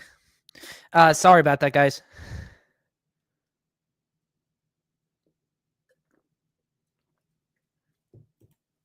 Roger Stern is great. I think Jerry Conway and David Michelin are good too. Can't go wrong with Lee Ditko and Ramita. I don't know if I've read. I think I might have read some Jerry Conway. Don't know about David Michelin. I don't know if I pronounced that right. It's such a shame that Jerry Conway became an absolute nut job on later on. Shitty takes, I mean. Okay, you're all good, the healthy man. Are you sure you're healthy? Because you're pretty green. And I think being green in the face is a sign that you're ill. It's like they took the Return of the Jedi Boba and amplified his incompetence. Honestly, I don't blame George for how Boba Fett was portrayed in Return of the Jedi. Because as he himself said, if he had known how popular Boba is, he wouldn't have done that. Why would you read the novelization first before watching the movie? I guess my dad was just really excited, and it did come out before the film. I guess he just wanted, I don't know, I guess he just wanted to see beforehand. The first Star Wars movie I watched was Revenge of the Sith. My uncle owned a DVD, watched it dozens of times. I don't know what my first Star Wars movie was. My main exposure, I think, was the complete saga. Because the complete saga was basically what got me into Star Wars as a kid. Well, I remember I played Toy Story 3 game before watching movie. Revenge of the Sith novelization is good, though. It's pretty good. It's legendary from what I've heard. And I have read it. I do like it. I do like the book. I do want to go back and read it again. I'm almost done with Labyrinth of Evil, so that's next on my list. Would you consider the Tim Story Fantastic Four films the best Fantastic Four movies? Captain Phoebus actually told me that the unreleased 90s film is the best one. But I haven't seen any of the FF films, so I do not know. I have absolutely no interest in First Steps, but I am going to go and see the original Fox films and the 90s movie. Yes, he did. Frozen McNuggets is a closeted Ray lover. Darth Melvin triggered him real good with his video on Hayden Christensen being a sellout promoting the Revenge of the Sith reboot. Yes, I saw that. I was so happy that Darth Melvin gave him such a slap down. That was awesome. Because I had been absolutely triggering that guy for a while. I think I may or may not have been the first. I don't know if I've been the first person, but I do believe I was the first one to call him out on his bullshit, on his fence riding behavior. Labyrinth of Evil, Return of the Revenge of the Sith novel, and Rise of Darth Vader. Yes, the Dark Lord trilogy. 2 books written by James Luceno and 1 by Matthew Stover. I like Boba Fett mainly because I got all his minifigures and I just couldn't get the OG Jango Fett minifigure due to it being gatekept by ridiculous prices. That sucks. Honestly, I'm more of a Jango fan thanks to Bounty Hunter, but I genuinely do want to own an OG Boba and Jango. Have you seen the Wesley Snipes Blade movies? No, I have not, but they are on my list. I will watch them. I could only get through the prologue of the Kenobi novel, which I liked. I tried reading chapter 1 twice. I blamed the book of boob tuskets. So you couldn't get through the Kenobi novel because of Book of Boba Fett? That sucks, man. That really sucks. I really hope you actually go back and finish that novel. Honestly, my dad owned that novel, but we can't seem to find it. Because we do have the book jacket, but we just don't know where the book itself is. Forget Filoni. George Lucas, Tartakovsky, Luceno, Ostrander, and Stover are the architects of Clone Wars. Yes, facts. That is great. Screw Filoni. And Hayden Blackman for writing Star Wars Obsession. Good stuff. Maybe he's more of a reader. I don't know. He's been pretty busy. I haven't really seen him really sit down with a book because I bought him Indiana Jones and the Army of the Dead for Christmas, and I don't think he's read it yet. He might soon. My dad read the novelization of A New Hope before the movie came out. Actually, I do own that novelization. It actually is sitting in a bookshelf in my room. I actually am proud of owning that. Off topic, but what video games do you like, Brandon? One of my favorite games is Deltarune. Chapters 3 and 4 of that game is going to be released tomorrow. My favorite games, the ones that I play the most, would be Transformers, Devastation. I've been really liking the Epic Mickey Rebrushed. I've been enjoying that. I loved playing Super Mario Galaxy from start to finish. It's like the one Mario game I actually tried bothering to 100% complete. I love KOTOR, even if there were times where I did not know what the hell I was doing. I really do like I do love those games. Those are like some of my favorite games. And for a while, I did like the first Insomniac Spider-Man game, but then Marvel Spider-Man 2 really soured the experience for me, and now I don't really like that game anymore. Jared Conway wrote past Amazing Spider-Man, Past 100, and Death of Gwen Stacy and OG clones. Oh, wait, he wrote the original clones? Oh, yeah, wait, yeah, he did. Sorry, when you said Clone Saga, I was thinking the 90s.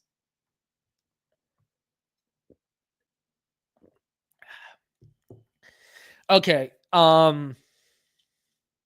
yeah, I do. Yeah, Stan Lee wrote the first 100 issues. A New Hope was the first one I watched from start to finish, but saw parts of Phantom Menace before. I've seen all. Actually, I think I have to see Empire in all of its start to finish, because the one thing that scared me about that movie was Chewbacca's roar when the doors open and reveal that Vader was waiting for them. Who's your favorite Hulk actor? I have not seen any of the Hulk movies, so I do not know. I don't really like Mark Ruffalo though, and that's because he's nuts. Frozen McNuggets is a Disney shill. Let me know how that was. I've read the novelization of Revenge of the Sith. It's very detailed and overall adds new insights. Yes, it does. Very good, Mecha G75. I got the 2013 Jango Fett minifigure that came with the Corporate Alliance Tank Day. I had that set for a while, but I lost it. I lost the set itself fell apart, and I lost the Jango figure. The only parts I think I've been able to find is his helmet and his jetpack, but I've lost everything else. McNuggets was humiliated when he went on Geeks and Gamers live stream trying to snitch on Melvin, but Jeremy Griggs refused to denounce Melvin and even said he liked him. It was hilarious as buck. Sorry, I don't really like saying the F-bomb. That's just me. That is awesome. Yeah, that's something McFrozen Nuggets loves to do. He loves to hide behind big name YouTubers. If I can upload some screenshots onto my channel, I actually do plan on making a video completely slapping him down. But he actually went to Anomaly Inc., the guy behind Revenge of the Prequels. And he also, because I showed up on a live stream of his, and I didn't even do anything to McFrozen Nuggets. And he literally just started throwing a hissy fit because I was there. It was hilarious. I left the stream, obviously. And when I looked in the comments, he wrote an entire thing because he was trying to get Noms and his moderators to look into me because he wanted me banned. He wanted me off YouTube. Lone Wolf, Incognito, and Kenobi are incredible. They most likely are. You should check out the Fantastic Four World's Greatest Heroes, because that series did She-Hulk more justice than that Disney Plus trash show. I will keep that in mind. Thanks for the recommendation, Jedi Prime. Shout out to Real Darth Ghostface for spreading the word about the stream. Keeping it awesome. Darth Ghostface.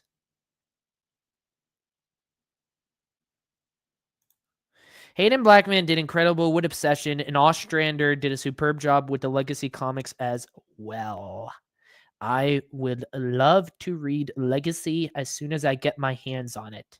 It's one thing to read it digitally, but I want the physical copies, damn it. Oh my gosh, watch Blade immediately, bro. It has the most epic opening scene. Wesley Snipes is a badass mofo. First Marvel superhero movie, and it opened the door for Marvel to make movies like X-Men, Spidey, etc. I will get on that, Infinite Multiverse. I will get on that. Super Skrull in Fantastic Four World's Greatest Heroes was great as well. So they weren't an immigrant allegory like they were in the MCU. I am taking it. Do you like any Zelda games? Breath of the Wild is my favorite game of all time. Shout out to Darth Paws. He's here, everybody. Darth Paws is in the chat. I have not played any Zelda, and frankly, fantasy is sort of something I flip-flop on. I've never really been able to get into Zelda. That is, I've been more into Mario. And even then, Mario is like maybe the early games, like around the 2000s. That's it. Because Mario is just kind of bland corporate sludge right now.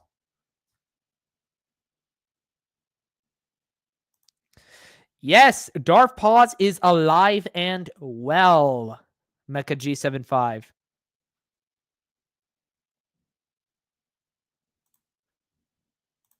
Which Spider-Man TV series do you prefer? The 90s animated series or the Spectacular? Probably Spectacular Spider-Man. I do like that a bit more, partly because I love Josh Keaton, but I love both shows. I love both shows. They are amazing. They set the standard for Spider-Man adaptations to come. That was pretty good. Not bad, Brandon. Thank you. Thank you, Double AA. I recently obtained my first EU novelizations of Star Wars Dark Lord, The Rise of Darth Vader, and Star Wars The Force Unleashed. I also got Star Wars The Comic Companion. I own all three of those books. I don't know. The Comic Companion, I still got to find. It's somewhere in our house. I just got to find it. Soon Melvin will be making a video. You were triggered on Frozen McNugget. I have been on the lookout for that ever since he told me on Discord. Ever since he told me he just finished the script. So I am absolutely looking forward to seeing that video. Still wish KOTOR 3 happened. Obviously not now. Yeah, I am so... I would love for all the canceled EU projects to be done, but I don't trust Disney to handle the EU with the respect it deserves. McNugget likes to use Hell's Kitchen GIFs on X and thinks he's clever enough to make himself as intimate. He's just a sad little McBucker, 28-year-old boy that needs to be humbled. Yes, actually, for the last 2 days, I have been triggering the living hell out of him on X. I recommend you follow me on my Twitter if you want to see me roasting the living shit out of that guy. Because, you know, I tore him down when he said he liked the inhibitor chips from TCW. Because I explained the brilliance of how the Order 66 was done in the EU. Bounce! Everybody bounce! I think that the Spider-Man 2003 MTV series is the most underrated Spider-Man show and deserves a lot more love and appreciation. I actually agree. It's actually pretty good. Dark Pause. Mario Odyssey is cool. It's pretty all right, except the ending is what really kind of killed that game for me. The Mario Galaxy duology is better, in my opinion. If you like Odyssey, that's cool. That is cool. How ironic that your first Jango Fett figure was my first as well. I wish I had the Palpatine ironic clip so I could play that. But, you know, I'm still getting everything worked out here with StreamYard. Sony should have went with Agent Venom, which I guess they basically did Anti-Hero WIS. Is that in relation to the Venom movies? I didn't know you had Discord. Yeah, I actually do have a Discord, Mecha G75. I've never really shared it because I didn't want like a bunch of people just, you know, contacting me for the sake of getting into arguments. Galaxy is one of my all-time favorite games. Mine as well. I actually did really like it. And for once, they actually made it feel like Princess Peach and Mario had a thing for each other. Is Galaxy on the Switch? If so, I'll check it out. Yes, Galaxy was available via 3D All Stars. That came out a while ago. That's how I played it. I don't know if it's on one of the virtual console stores, but if you can find a way to play it on there, I recommend it. Have you seen the Terminator films? If not, you should definitely check out the first two. Yes, I do want to check out those two films. They're on my list. My mom did like them, and she might let me see them. Brandon, who's your favorite DC character? Batman. Straight up Batman. Particularly Bronze Age Batman. I love Batman from the Bronze Age. I also like Hal Jordan.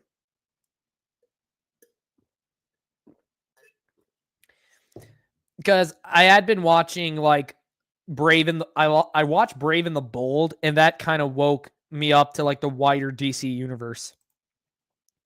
It would have been nice to see what happened after Legacy. Jaina Solo Fell's Sword of the Jedi trilogy after Crucible, Darth Xana's story Up to Death, Plagueis, etc. More from the EU. Yeah, I do wish those stories all got conclusions, Jordan Star Wars, but sadly they won't. I mean, yeah, you could technically write fan fiction conclusions, but they're fan fiction. They would belong in infinities. There are only 2 Terminator movies. I would concur. Darth Pause. Luigi's Mansion is probably my favorite Mario Universe game. I have it on my 3DS. Yeah, we have it on our 3DS as well, and my brother played it. I probably would play it, but I'm on a Nintendo boycott at the moment, I'm afraid. Batman is the greatest superhero ever. For me, he's neck and neck with Spider-Man. I kind of switch depending on my mood. Who's your favorite live-action Batman actor? It's a toss-up between Adam West and Michael Keaton. I have Discord as well, but if I wanted to chat, it would not be for arguing purposes. Sure. Maybe at some point I will link my Discord on a community post for you, Mecha G75. Yes, Batman really is the greatest of all time. What was your first experience seeing Revenge of the Sith? It was last year. We watched it at home. My uncle actually came over, and as soon as the movie ended, he said, "And they will raise Luke on blue milk," and we all burst out laughing. It was a great film. Great film. I mean, I will only chat with you if you're interested. I'm always interested in chatting. I'm always interested in chatting and, chatting and teaching people about good media and stuff like that. I genuinely I would love to talk, dude. Luigi Mansion Dark Moon is good as well. Yeah, we have that too. My brother also played that. Christian Bale did the best Batman. I would sort of disagree. I can't take his Batman voice seriously at all. He is like the fact that voice is used so often in parodies is part of the reason why. It is just that ridiculous. Any thoughts on Star Wars Empire at War? I would love to play it. Love to. But I don't have much to comment on it. My dad does own it, though. Assuming our PC won't have a meltdown if I play it, I will try and play it. Spider-Man is definitely one of the top 3 best superheroes. Alongside Batman and Superman, he is definitely one of the 3. Gary the Stormtrooper is more canon than all of the Disney Star Wars projects combined. I think I've seen like the thumbnails for his videos, but I've never really knew whether to play them. I mean, watch them because I didn't know if they referenced Disney Star Wars or not. Because whenever a video, even if it's a parody, has Disney Star Wars in it, I literally just stop watching and I eliminate it from my watch history. Good night, Mike Cassius. Hope you have a good rest of your night. And thank you for telling me I was having a good stream. Gargling Marbles. Bale Hishi. Yeah. To my knowledge, my favorite gaming console will probably have to be the PS5. And I also like the Xbox 360 because the 360 is the console I've spent the most time on. I've been currently playing on the Xbox One a lot more recently because I started playing the Hitman games. I already beat the first 2, and I'm currently in the middle of Hitman 3. I just finished Dartmoor, England.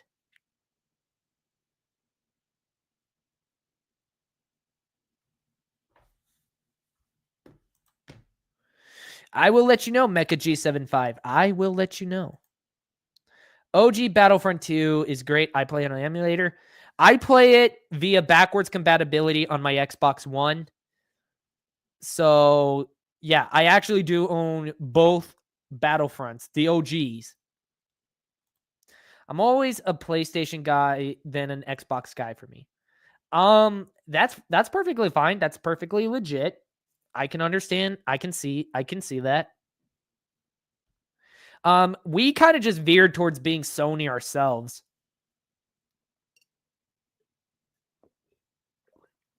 Obviously, we aren't shills for Sony. And you know, I will never touch The Last of Us Part 2. Cuz screw that game and screw that show. Yes, I will. I do believe that there's a game collection coming out. So I will get a chance to play the Metal Gear Solid games. I think my dad actually owns one of them. So I will give that a go one day. PlayStation 1 is superior to Xbox. Honestly, I like the Xbox black and green color scheme. It has a coolness factor about it. The Last of Us Part 2 is dog water. Yes, Darth Ghost-faced. Real Darth Ghost-face. I'm guessing you have a faker out there. I want to know about The Last of Us, so I got lucky. You were lucky. So was I. Glad I stopped watching The Last of Us after the gay episode. No regrets. Yeah, as a Catholic who's been raised in more traditional ways, I tend to veer away from anything even remotely gay because it goes against my beliefs. So I'm glad I never watched it. I have no desire to. The only zombie franchise I've had any investment in is Dead Rising, because I actually have been playing the original here and there. The Metal Gear games are the reason and why I'm always a PlayStation guy. That is pretty cool. Pretty damn cool. Have you played the Batman Arkham games? Yes, I've played Arkham Origins. I've played Arkham Asylum. I've played City. I've played Knight. I have plans to get Blackgate at some point. I'm basically Christian but Anglican. That's fine. That's fine. I'm not really the religious expert. That's my sister. Have you played Ghost of Tsushima? Best game ever, in my opinion. I've heard about it, but I never really had any desire to play it. But I might one day. What games do you have on PS5? Okay, so discounting all the games that I have that are backwards compatible from the PS4, I unfortunately have Marvel Spider-Man 2. A game I instantly regretted and stopped playing after the Black Cat mission. I have we have Jedi Survivor, unfortunately, another game I quit playing. What else do I have?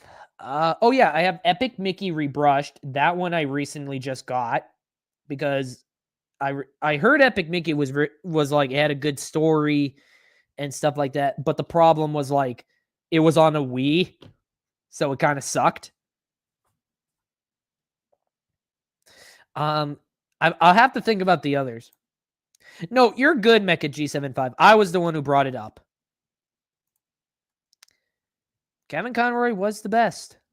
He was the best. That's not knocking like most of the other Batman VAs though, because with the exception of the guy who did it in Caped Crusader, they were all pretty solid for what they were doing.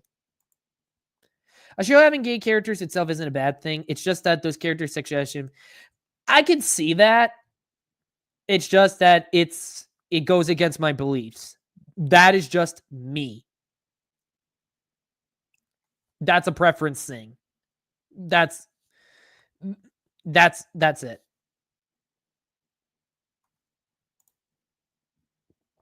What Star Wars games do you play? For me, it's the Lego games and the Force Unleashed games. I have played the Force Unleashed. I've played both Battlefronts. I recently got Battlefront Elite Alliance. I've played Outcast, Jedi Academy, KOTOR, Lego Star Wars The Complete Saga, Lego Star Wars 1. Yeah, we also owned both versions before it was The Complete Saga.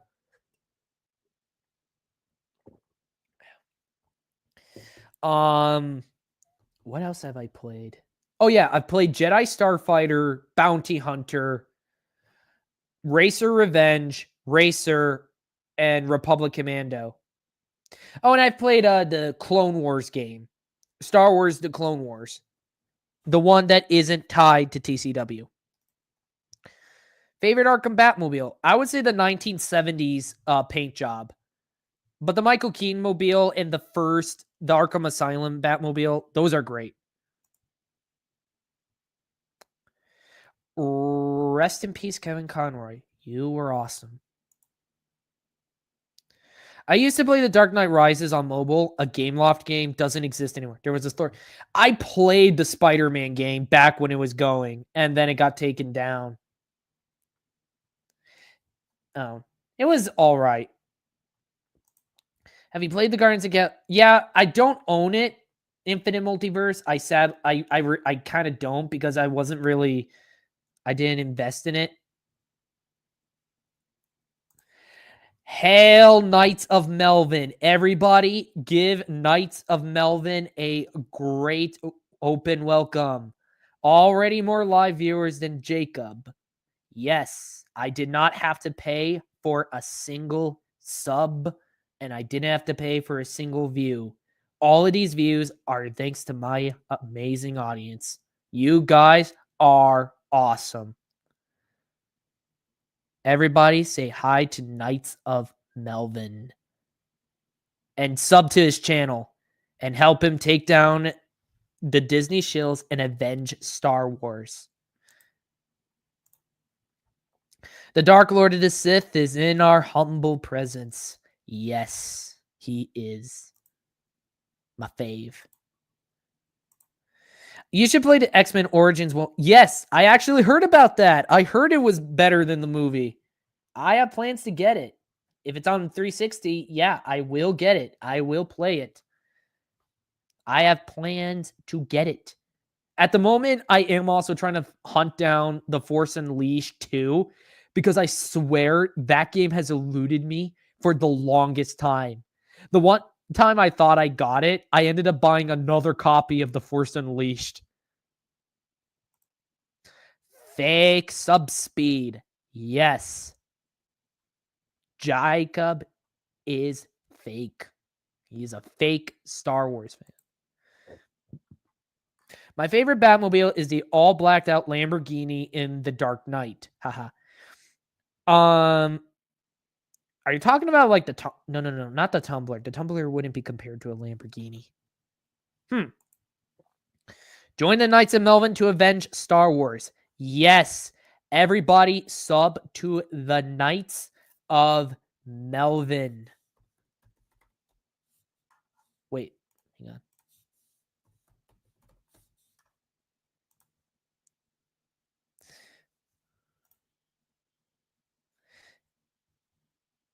Everybody should sub to the Knights.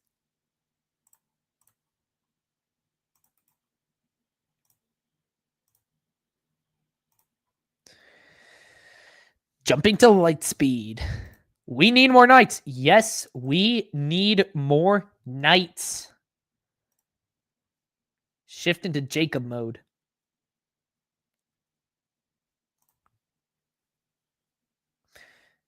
And you can't unlock Wolverine's X-Force costume. Wait, I can't or I can? Jacob Suggs is easily one of the top 5 worst Disney shows out there. Yeah, he is absolutely pathetic. Like, I didn't think he could ever be that pathetic. Like, I bet, and I'm just starting out. I think I'm I'm a real Star Wars fan, so I'm already better than him by that comparison. Oh, okay. Infinite Multiverse says I can. That's cool. That's solid. Didn't know you knew Melvin. Man, you are going to... Oh, yes, I do know Darth Melvin. That's actually where I got my start as really being a gatekeeper. I owe it all to Darth Melvin and the Gatekeepers Alliance. Without them, I wouldn't be the YouTuber I am today.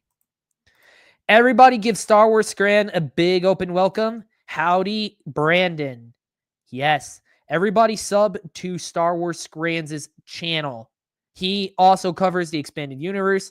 He is currently doing live streams where he reads the novel Shatterpoint, the Mace Windu novel covered by Matthew Stover.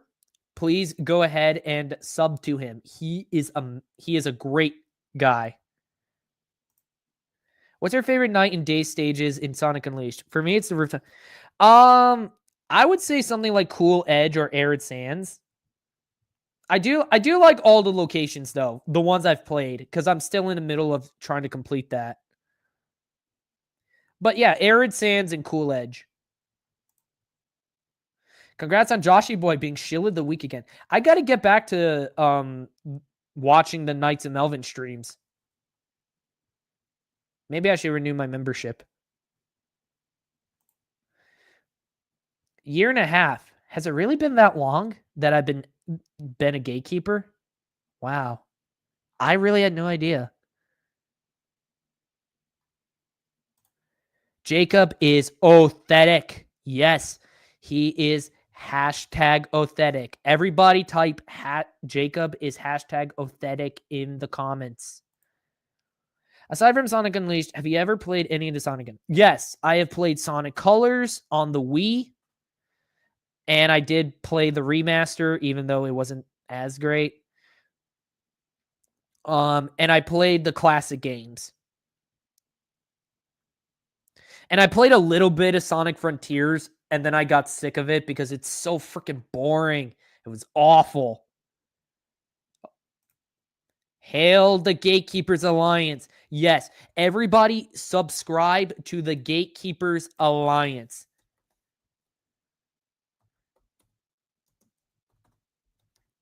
And help us avenge Star Wars. Please. I cannot stress this enough. Please join the cause to avenge Star Wars. Yes, Star Wars Scran is based. Top 5 Disney shows, in my opinion. Sexplained, Jacob, Joshy Boy, Eric Voss, and Simpleton Theory. Ooh, taking shots at people like Theory. Interesting. I kind of keep forgetting who Joshy Boy is. Oh, right. Josh who? Everybody type Josh who? Sorry, I'm kidding. Yeah, that's fine. That's fine. You'll catch up. I vaguely remember all the food advertisement for Revenge of the Sith, like Burger King and M&M's. I should go back and watch those for the sake of it. Hashtag authentic. I'm so apathetic and pissed off from these shills. I can't watch Grizzy shill videos anymore. The shills are just infuriating. I understand. I'm not necessarily apathetic because I genuinely enjoy ripping on them. It is an honor to absolutely trigger the hell out of them. I would say the top 5 Disney shows are John Roca, Sawyerism, Jacob Suggs, Star Wars Explained, and Fake Kyle Katarn. Yeah, KK Kyle Katarn. Advocating for domestic terrorism in response to Cybertrucks being destroyed. Public property. No, private property.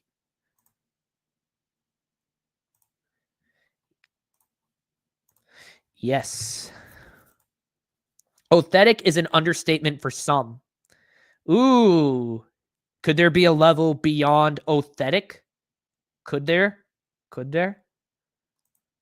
Star Wars Theory is a hashtag fake fan. I would agree. I actually believe that I could actually totally take him in a lore showdown. Because I'm not going to say I know the EU like the back of my hand, but I definitely know enough. I know a good chunk. Josh from Denim Nerds. Okay, so okay. Sorry, sometimes these shills just kind of blank from my mind. Hashtag dash who. Remember, Anakin takes it in the butt according to LGB theory. Yes, he thinks that Anakin being a closeted homosexual does not change his story, which all of us real fans know is bullshit. I can't fathom how Grizzy can stand watching those shills and their cringe fake reactions to make his videos. I couldn't last 5 minutes watching a single video of them. I think that is a gift. I think it's his gift. He's making a sacrifice to help bring down the shills. Who is Josh? No, seriously, I don't. He's a Disney shill who used to pal around with Theory. But I think he got fired. I think he got fired at some point. Can't stand watching. Josh's Theory's ex-boyfriend. Yeah, he is. Have you ever seen the Netflix Daredevil show? If not, then you should definitely check out that show out. Yeah, I haven't seen it yet, but I will. It certainly beats Born Again. Born Again was shit. If Anakin was gay, Luke and Leia would never have been born.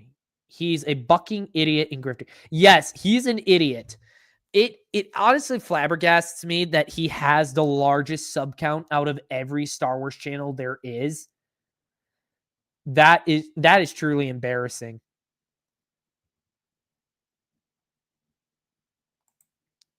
So is Nerd Theory returning? I don't know, honestly. Because I don't watch Theory at all. Never have. Don't really want to. I might just have to check him out for the sake of just clowning on him in future streams. Theory has dead subscribers at this point. Yeah, chances are he has a lot of dead subs. People who just forgot to unsub. He left to Pierce his comic book dream, yet no comics have been published or mentioned. Release the comic, Joshy boy. Release the comic.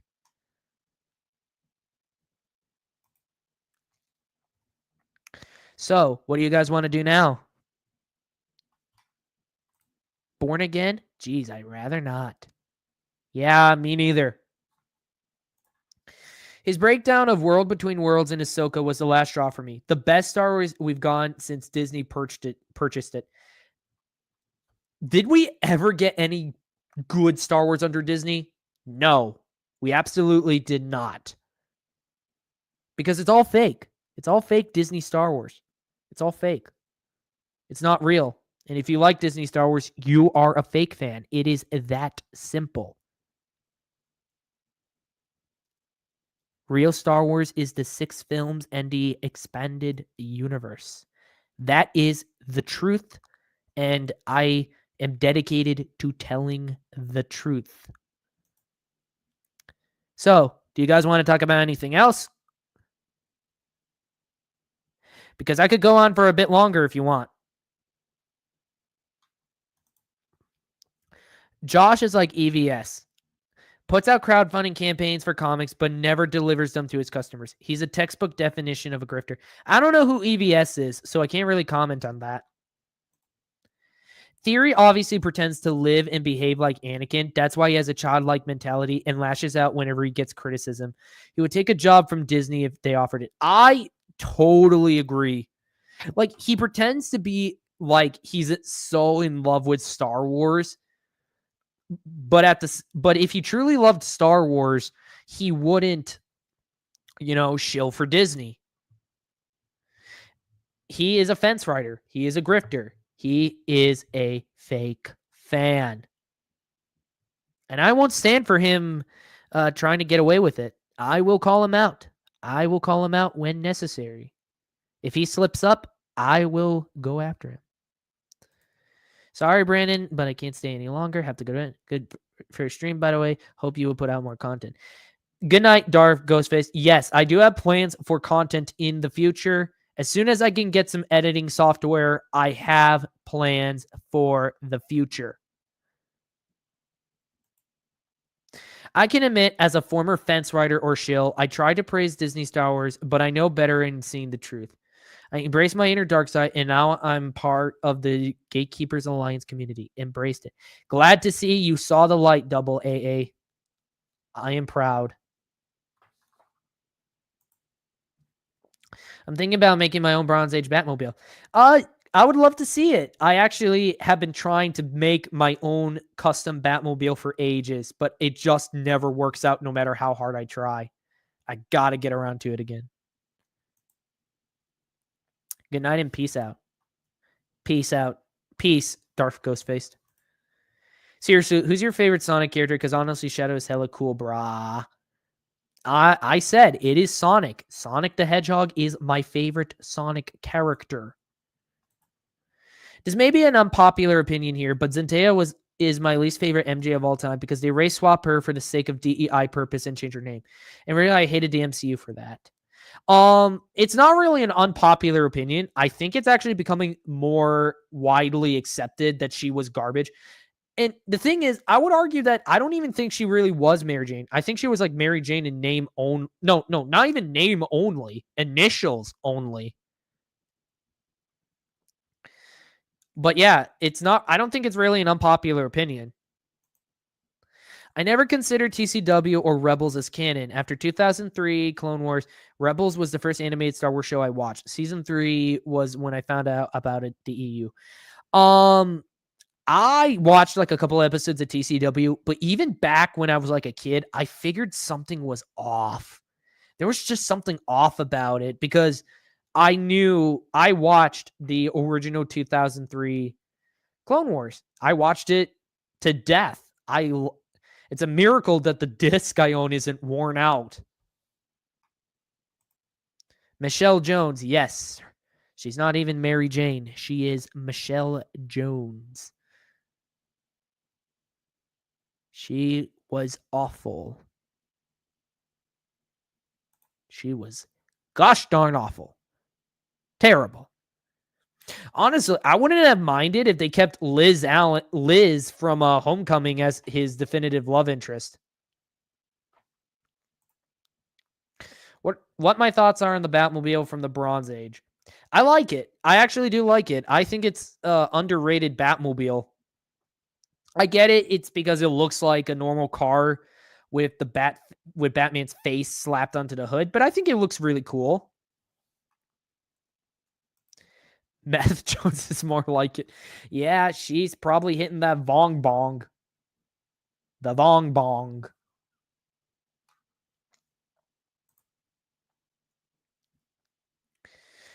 If you ask me, I think that it was a mistake to write Liz out of the movies in Homecoming. Because I think she had like potential. I think she had potential. I've never been the biggest Mary Jane, fan, but I do like her from the Todd McFarlane books. And I do.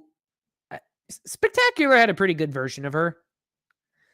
And she was all right in the 90s show. What's your favorite saber in color, Brandon? Ooh, I mean, blue is my favorite lightsaber color. I have always loved the color blue. As for lightsabers, I like Qui-Gon and Obi-Wan's from episode 1, and I love Anakin's. Go for it, Mecha G75. Go for it. Do what you want. I'm not going to stop you. It's your stuff. You do what you want. So, is there anything else you guys want to talk about? Because we're going on 2 hours and 30 minutes here. I would say Transformers Animated is my favorite Transformers show. Can't go wrong with animated. I have been watching Beast Wars with my brothers lately. It's actually pretty all right from what I've watched. We're still in the first season. I had to go ahead and buy another DVD thing of that season. I've never watched Rebels, so I cannot comment. Actually, the Inquisitors were from the expanded universe, if I recall, because I read a couple of the books from Jude Watson's The Last of the Jedi. Battlefront 3, it ain't gonna happen. Sorry, Fraud and Big Baby 2.0, but not sorry. Yeah, I sincerely do believe it's not gonna happen. Jeez, this is a long stream. Yeah, I didn't expect it to go this long, but I guess I just really like talking. If you want to leave Mecha G75, feel free to do so. And I'll reach out to you with my Discord later. Do you like Ben 10? I never watched it, so can't really say anything about that. I do apologize.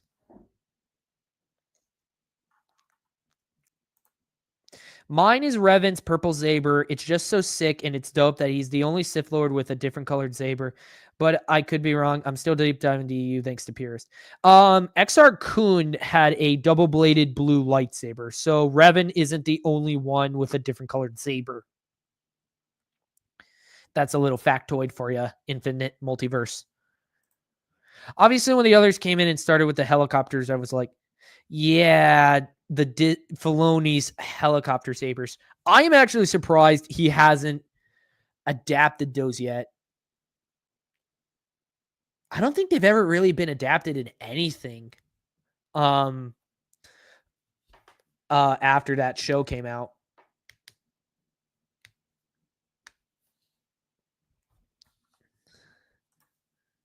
So, is there anything else?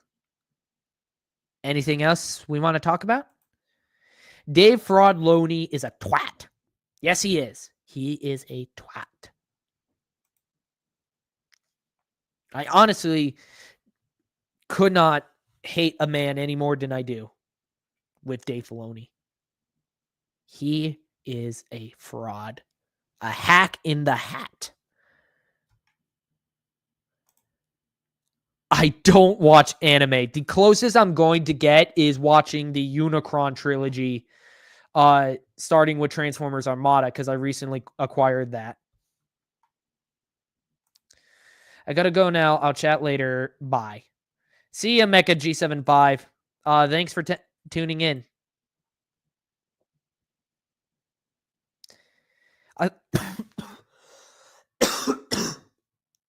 Sorry about that, guys. I think I may want to start wrapping things up here.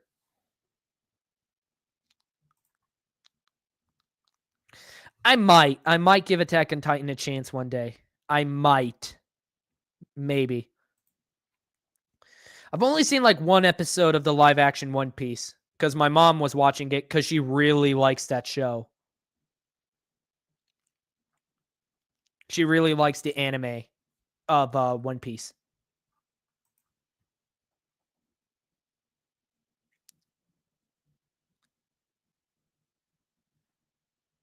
I'll probably carry on for like up until we hit the 3 hour mark, and then I'll call it a stream.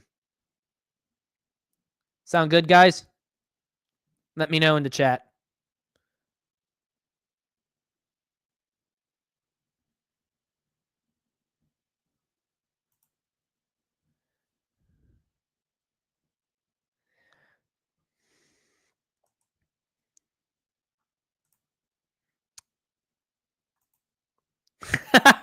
Who is your favorite Spider-Man villain and why is it Shocker? It's not Shocker, it's actually Mysterio. I really do I like Shocker. I think he's pretty cool. And but Mysterio is like my favorite. I like to compare Dave Filoni as an upcoming magician with no magic skills. No magic within his storytelling abilities and direction. I agree. Double AA. Actually, One Punch Man is the one anime I've considered watching. I have plans to watch that. Thoughts on the OG Ultimate Spider-Man comics? I own the first 2 volumes of it, and it's all right. It's kind of a villain who it's kind of like I have to be in the mood for it, but it's all right. Have a good night, everyone. Great stream, Brandon. Good night, SWA. Hope you have a good day or night wherever you're from. Good night, that Sentry guy. I will see you around. Your favorite Spidey villain is Screwball. Don't lie. Not really, but I actually did come up with a story for Screwball, and I think it might be a good one. If I ever get around to maybe writing a fan comic for that. I have an idea for maybe trying to redeem Screwball as a character via a fan comic. Thoughts on JMS's Spider-Man run? I'm mixed because I really do not like Sins Past and the Spider Totem nonsense. So yeah, I'm mixed. I'm surprised they didn't have her in Marvel Spider-Man 2 just as a joke. Yeah, I'm kind of surprised she doesn't make a comeback. But chances are she probably got killed off with all the other villains in that game. Thoughts on Ultimate Spider-Man 2017 Ultimate Spider-Man I did watch back when I had Disney Plus. And it wasn't great in the beginning, but it actually kind of gets really good. It kind of gets pretty tolerable, pretty good, pretty decent by the final season. And actually, I think it has the best version of Miles Morales because they address a lot of the problems with his character, at least in my mind. At least in my mind. That's my take. I still hate Miles as a character, though. 2017, I've really seen only the first season, and I didn't like it. Thoughts on Peter as a science teacher? I think it's a pretty good idea. I've read comics where he was a teaching assistant at ESU, and it was pretty interesting. It was pretty interesting overall. I liked it. I liked it. Tales of the Jedi is fake Star Wars. Yaddle did not die by Count Dooku. She sacrificed herself by absorbing a bomb and saving Anakin within the EU. Yes, Tales of the Jedi is fake. And I absolutely hate the fact that Dave Filoni had the audacity to rip off that name. I feel like you and Emmett Stash can agree on MCU Spider-Man and that new friendly neighborhood Spider-Man show. Probably. He did make a video on your friendly neighborhood Spider-Man, and dear God, all of the shills and the fake fans in that comment section were wild. I was having a field day triggering those people. Yeah, I made a community post on that. Why are they introducing Spider-Gwen this early? And I guarantee Gwen isn't even going to be a love interest. She isn't going to be a love interest at all. She's not going because we can't have Gwen be Peter's love interest anymore. Because again, she was in the 2017 show, but she's never indicated to being into Peter. Like, what the hell? Terrific stream, Brandon. Read Kevin J. Anderson's Tales of the Jedi. Read some classic Marvel and EU Star Wars comics. I do own the first issue of A New Hope adaptation. I do own it because it got reprinted, and I bought it when I went to my comic store. It's like one of my last trips. I haven't been back in a while. We can't have a comic accurate Mary Jane anymore because of feminists. Yeah, we can't have accurate versions of characters anymore because of feminists. Because they've been doing it to a lot of characters I like and a lot of characters that I honestly didn't have much of an opinion on. But I still found them all right. Within the Disney franchise, who's more of the shills and grifters? Fake Star Wars fans or fake Marvel fans? Usually one tends to be the other, so I would say it's equal.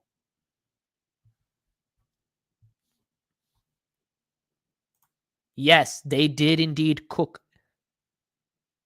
Very few people weren't cooking when they made the EU. Very few. I would say arguably SJW grifters. I don't think I've faced too many of those, surprisingly, during my time as a gatekeeper. I mean, that's obviously bound to change at some point, probably. But I don't know. Oh, wait. I just remembered there was something I did have planned to do on a live stream, but I didn't know whether or not to do it. Give me a second to pull it up because you guys have to get a load of this.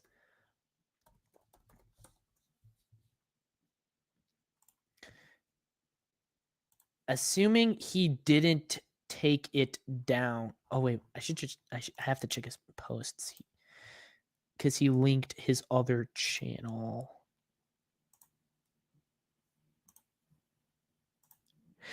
Do it. Have you read I've read a couple of issues of Untold Tales of Spider-Man when I checked it out at my local library. They were actually pretty good. Even if they sort of have a Man-Bat ripoff. Thoughts on Spider-Man Blue? I have not read it yet, but I do plan to. I have heard good things about it. I actually got to meet Jeff Loeb at a comic convention recently. I shared a post about that. I even got him to sign a drawing of Batman. Where is that video he made? Did he delete it? I think he may have. Damn. I have to say it's getting pretty late, guys. So I may have to save that for later. Actually, yeah, I'll save what I have planned for later. For next stream. Because unless I decide to go in on Friday for extra hours at work, I'll probably organize another stream. Have you seen this? No, I have not. I haven't because of the controversy surrounding it. Do you have a favorite? I do like the OG suit. I do like the symbiote costume as well. The black suit. I also like the big time suit, the one with green. Yeah. And of course you can't go wrong with Bombastic Bagman. I kind of saw them all as kind of the same. I think I like the second one. I like the second one the best. Going to. Very nice and cool stream tonight, my man. We will watch your career with great interest. Good night, AA. Glad you could tune in. The Future Foundation suit is pretty cool until they put it in your friendly neighborhood Spider-Man for whatever goddamn reason. I don't know. I shouldn't have said that word. Ben Reilly hoodie is cool. Yes, it is. I thought Ben Reilly was all right as the Scarlet Spider, but I'd have to read his stuff. He definitely got disrespected back when Clone Conspiracy came out under Dan Slott. I don't know. Yeah, he has been disrespected. Yeah, he has been because he's been Chasm lately. And Chasm is a bad guy who wants to kill Peter Parker for the most arbitrary of reasons.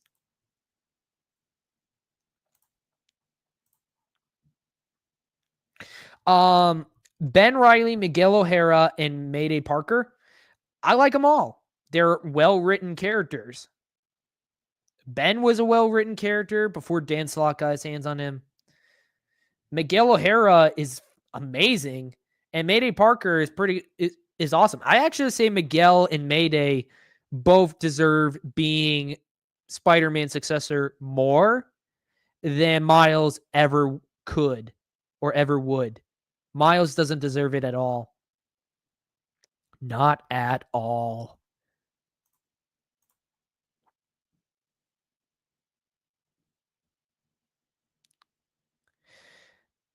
So, anything else, guys?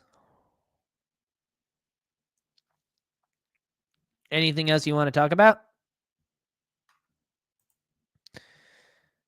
I think I read like one issue of Spider-Girl, and I haven't really read Renew Your Vows, and I own the first 6 issues of the new Ultimate Spider-Man comic, and then I kind of dropped it because, to be fairly honest, it's actually pretty perfect if you cap it off at 6.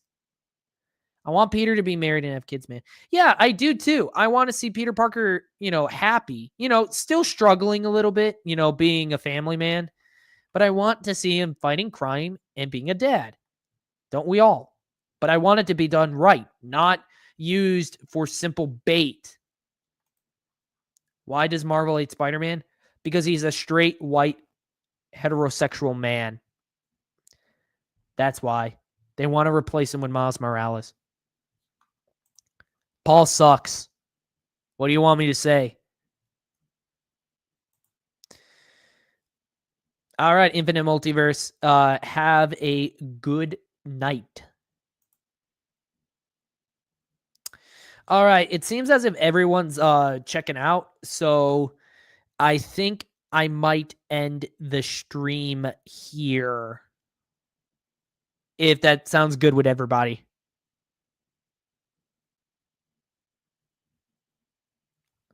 So, thank you all for tuning in. And I will see you all next time. Oh, real quick, last question. Do you like the X-Men favorite member? I thought the X-Men were all right. I've tried to get into them, but after the 90 series, I genuinely cannot for the life of me really get invested. I like Rogue. Rogue was pretty cool. And Wolverine is awesome. And I really like Gambit too. Thank you all for tuning in. You have been a wonderful audience. And I am looking forward to making more content for this channel. And as soon as I kind of get things situated here, I could probably start uploading videos on a second channel that is dedicated to the Star Wars Expanded Universe.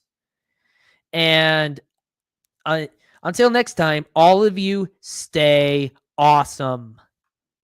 Peace. And God bless. Oh, wait.